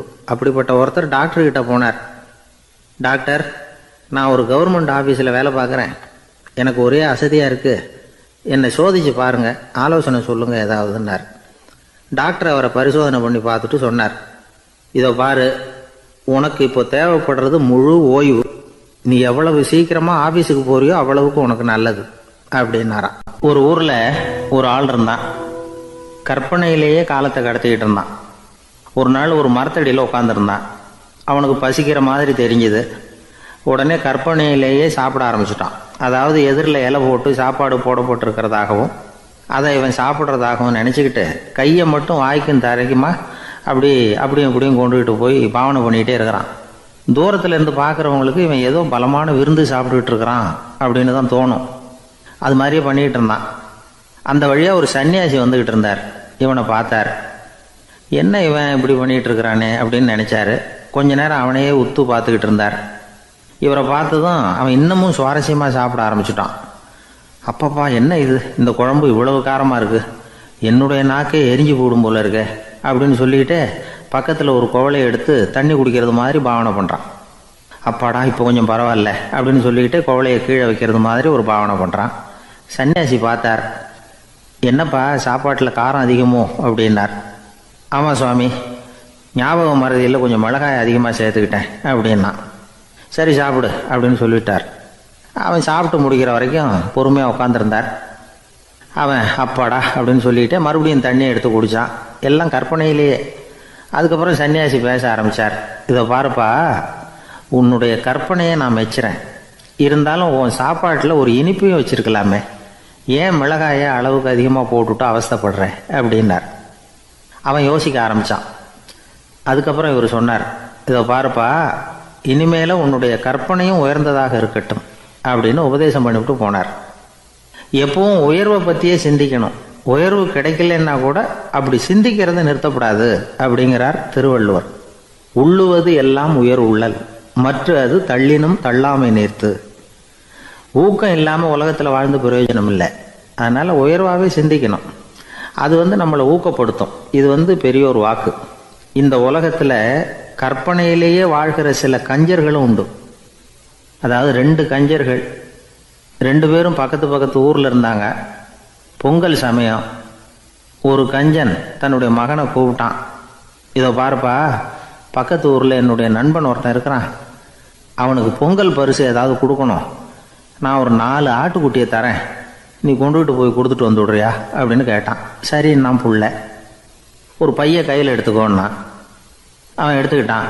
இந்த ஆட்டுக்குட்டி பிடிச்சிக்கோ அப்படின்னு சொல்லி ஒவ்வொன்றா போடுறேன் பார் அப்படின்னு சொல்லிட்டு 1 2 3 4 அப்படின்னு எண்ணிக்கிட்டே வெறும் சைகையாலேயே ஆட்டுக்குட்டியை பிடிச்சி போடுறது மாதிரி பாவனை பண்ணிகிட்டு இருக்கிறான். அவன் பிள்ளையும் அது ரொம்ப அக்கறையாக வாங்கிக்கிறது மாதிரி வாங்கிக்கிட்டு அந்த பையை தூக்கிக்கிட்டு அடுத்த ஊருக்கு போகிறான். இவன் அங்கே போய் சேர்ந்த நேரத்தில் அந்த கஞ்சன் ஊரில் இல்லை, எங்கேயோ வெளியில் போயிருக்கிறான். அவனோட புள்ள மட்டும்தான் வீட்டில் இருந்தான். இவன் அவன்கிட்ட இதை பாரு, எங்கள் அப்பா உங்கள் அப்பாவுக்கு ஆட்டுக்குட்டி கொடுத்து அனுப்பியிருக்கிறாரு, பிடிச்சிக்கோ அப்படின்னு சொல்லி பாவனையிலேயே ஒவ்வொன்றா எடுத்து அவங்ககிட்ட கொடுத்துட்டான். அவனும் வாங்கிட்டான் வாங்கிறது மாதிரி. அப்புறம் சொன்னான், சரிப்பா நானும் பதிலுக்கு ஏதாவது ஒன்றுகிட்ட கொடுக்கணும் இல்லையா, அதனால் அந்த பைய பிடி, ஒரு 10 எலுமிச்சம்பழம் தரேன், பதிலுக்கு அதை நீ எடுத்துகிட்டு போ அப்படின்னு சொல்லி கையாலேயே ஒவ்வொன்றா எடுத்து போடுறது மாதிரி பாவனை பண்ணிவிட்டான். அவனும் ரொம்ப நன்றி அப்படின்னு சொல்லிவிட்டு அதை வாங்கிட்டு போயிட்டான். கொஞ்ச நேரம் கழித்து வெளியில் போயிருந்த அப்பங்காரன் திரும்பி வந்தான். உள்ள சொன்னான், அப்பா உன்னோட நண்பர் அவருடைய மகன் மூலமாக உனக்கு 6 ஆட்டுக்குட்டி கொடுத்து அனுப்பியிருந்தார், நானும் பதிலுக்கு ஒரு 10 எலுமிச்சம்பழம் கொடுத்து அனுப்பியிருக்கிறேன் அப்படின்னா. எப்படிடா கொடுத்தேன்னு கேட்டார் அப்பா. இப்படி தான் கொடுத்தேன்னு சொல்லி சைகையிலேயே காட்டினான். இதை பார்த்து தான் அப்பங்காரனுக்கு பயங்கரமாக கோபம் வந்துட்டுது. பலார்னு அரைஞ்சுட்டான் பையனை. ஏன்பா அரைஞ்ச, 10 எலுமிச்சம்பழம் கொடுத்துட்டேனே அப்படிங்கிறதுக்காகவா அப்படின்னு கேட்டான்.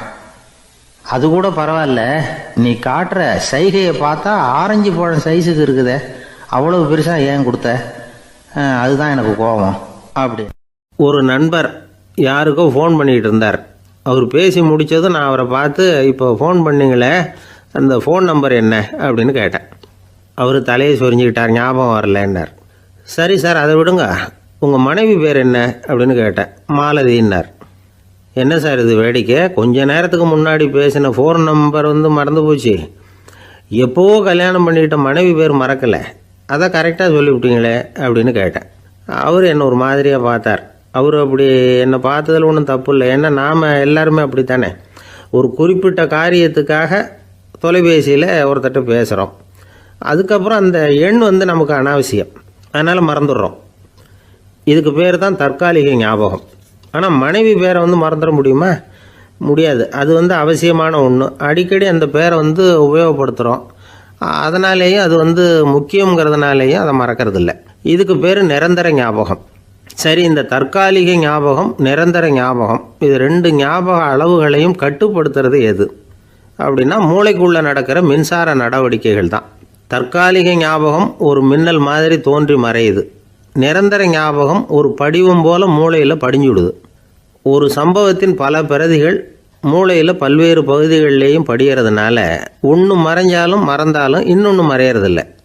இப்படிப்பட்ட நிலைமையில தான் இந்த தொண்டையில் இருக்கு, வாயில் வரமாட்டேங்குது சார் அப்படிமா. ஒருத்தருக்கு எந்த துறையில் ஆர்வமும் ஈடுபாடும் அதிகமோ அது சம்பந்தமான ஞாபக சக்தி அதிகமாக இருக்கும். தொழிலை விரும்புகிற ஒரு டெலிஃபோன் ஆப்ரேட்டருக்கு எண்கள்லாம் நல்ல ஞாபகம் இருக்கும். அது மாதிரி கவிஞர்களுக்கு வார்த்தைகள் நல்ல ஞாபகத்தில் இருக்கும். இது ஒரு பக்கம் இருந்தாலும் ஒரு மூளை எண்களை விட எழுத்துக்களை விட படங்களை ரொம்ப சுலபமாக ஞாபகத்தில் வச்சுக்குது. புரிஞ்சுக்கிற தன்மை, அனுபவம், புத்தி கூர்மை இது கூடி குறையிறத பொறுத்து ஞாபக சக்தியும் ஏறும் இறங்கும். இப்போ உதாரணத்துக்கு ஒரு பையனுக்கு படித்தது எதுவும் ஞாபகத்தில் இல்லைன்னா அவன் அதை சரியாக புரிஞ்சுக்கலைன்னு அர்த்தம். இந்த மறதிங்கிறது எந்த சமயத்தில் ஒரு பிரச்சனை ஆகுது தெரியுமா? உங்களுக்கு வேண்டியப்பட்ட ஒருத்தரை ஞாயிற்றுக்கிழமை சாயந்தரம் சரியாக 5 மணிக்கு கடற்கரைக்கு வர சொல்லிவிட்டு அந்த நேரத்தை மறந்துவிட்டா அது பரவாயில்ல, வர சொன்னதையே மறந்துவிட்டா தான் நிலைமை மோசம்னு அர்த்தம். இப்படி இருந்தால் இது சிகிச்சை எடுத்துக்க வேண்டிய நிலைமைங்கிறத புரிஞ்சுக்கணும். ஆமாம், இதுக்கும் மருந்து இருக்குது. ஆனால் மூளை குறிப்பிட்ட அளவுக்கு கீழே இயங்குறப்போ இன்னொன்று சொல்லுவாங்க, இந்த நியூரோ டிரான்ஸ்மிட்டர் அப்படின்னு சொல்லுவாங்க. அப்படிங்கிற மூளை ரசாயனம் ரொம்பவும் குறைஞ்சி போகிறப்போ மட்டும்தான் உபயோகப்படும். டாக்டர் என்ன சொல்கிறாங்க தெரியுமா? மூளையை பொறுத்த வரைக்கும் அதில் ஞாபக சக்தி அதிகமாக உள்ள மூளை, மறதி உள்ள மூளை அப்படின்னு ஒன்றும் கிடையாது அப்படிங்கிறாங்க. நினைவு வச்சுக்கிறதுக்கு பயிற்சி அளிக்கப்பட்ட மூளை, பயிற்சியற்ற மூளை அப்படின்னு வேணும்னா சொல்லலாம் அப்படின்னு சொல்கிறாங்க. அதனால் நம்ம ஞாபக சக்திங்கிறது நம்மக்கிட்ட இருக்கிற பயிற்சி, முயற்சி இதை பொறுத்து தான் அமையும். ஒருத்தர் ஒரு பென்சிலை எங்கேயோ வச்சுக்கிட்டு தேடிக்கிட்டு இருந்தார். அப்புறம் என்னமோ தீவிரமாக யோசனை பண்ணி அதை ஞாபகப்படுத்தி பார்த்துக்கிட்டு இருந்தாராம். எதிரில் உட்காந்துருந்தவர் சொன்னார், பென்சிலை தானே தேடிக்கிட்டு இருக்கீங்க, அது உங்கள் வலது காதில் இருக்குது சார் அப்படின்னாராம் அவர். இதுக்கு அவர் சொல்லியிருக்காரு, பென்சிலை வலது காதில் தான் வச்சுருக்கேங்கிறது எனக்கு நல்லா ஞாபகம் இருக்குது, ஆனால் எது வலது காதுங்கிறது தான் மறந்து போச்சு அப்படின்னாராம். அவர் அதை தான் யோசிச்சுட்டு இருந்திருக்கிறார். எனக்கு ஒரு உதவி செய்யணும் அப்படின்னு நம்மளை பார்த்து ஒருத்தர் கேட்குறாருன்னு வச்சுங்களேன், உடனே நாம் அவரை பார்த்து என்ன உதவின்னு கேட்போம். இதுதான் சராசரி மனிதர்களின் இயல்பு. ஆனால் ஒருத்தர் எனக்கு ஒரு உதவி செய்யணும் அப்படின்னு கேட்ட உடனே என்ன உதவின்னு கூட கேட்காம சரி செய்கிறேன் அப்படின்னு ஒத்துக்கிறது இருக்கு பாருங்கள், அது கொஞ்சம் அபூர்வம். அந்த காலத்தில் ஒருத்தர் இருந்தார்.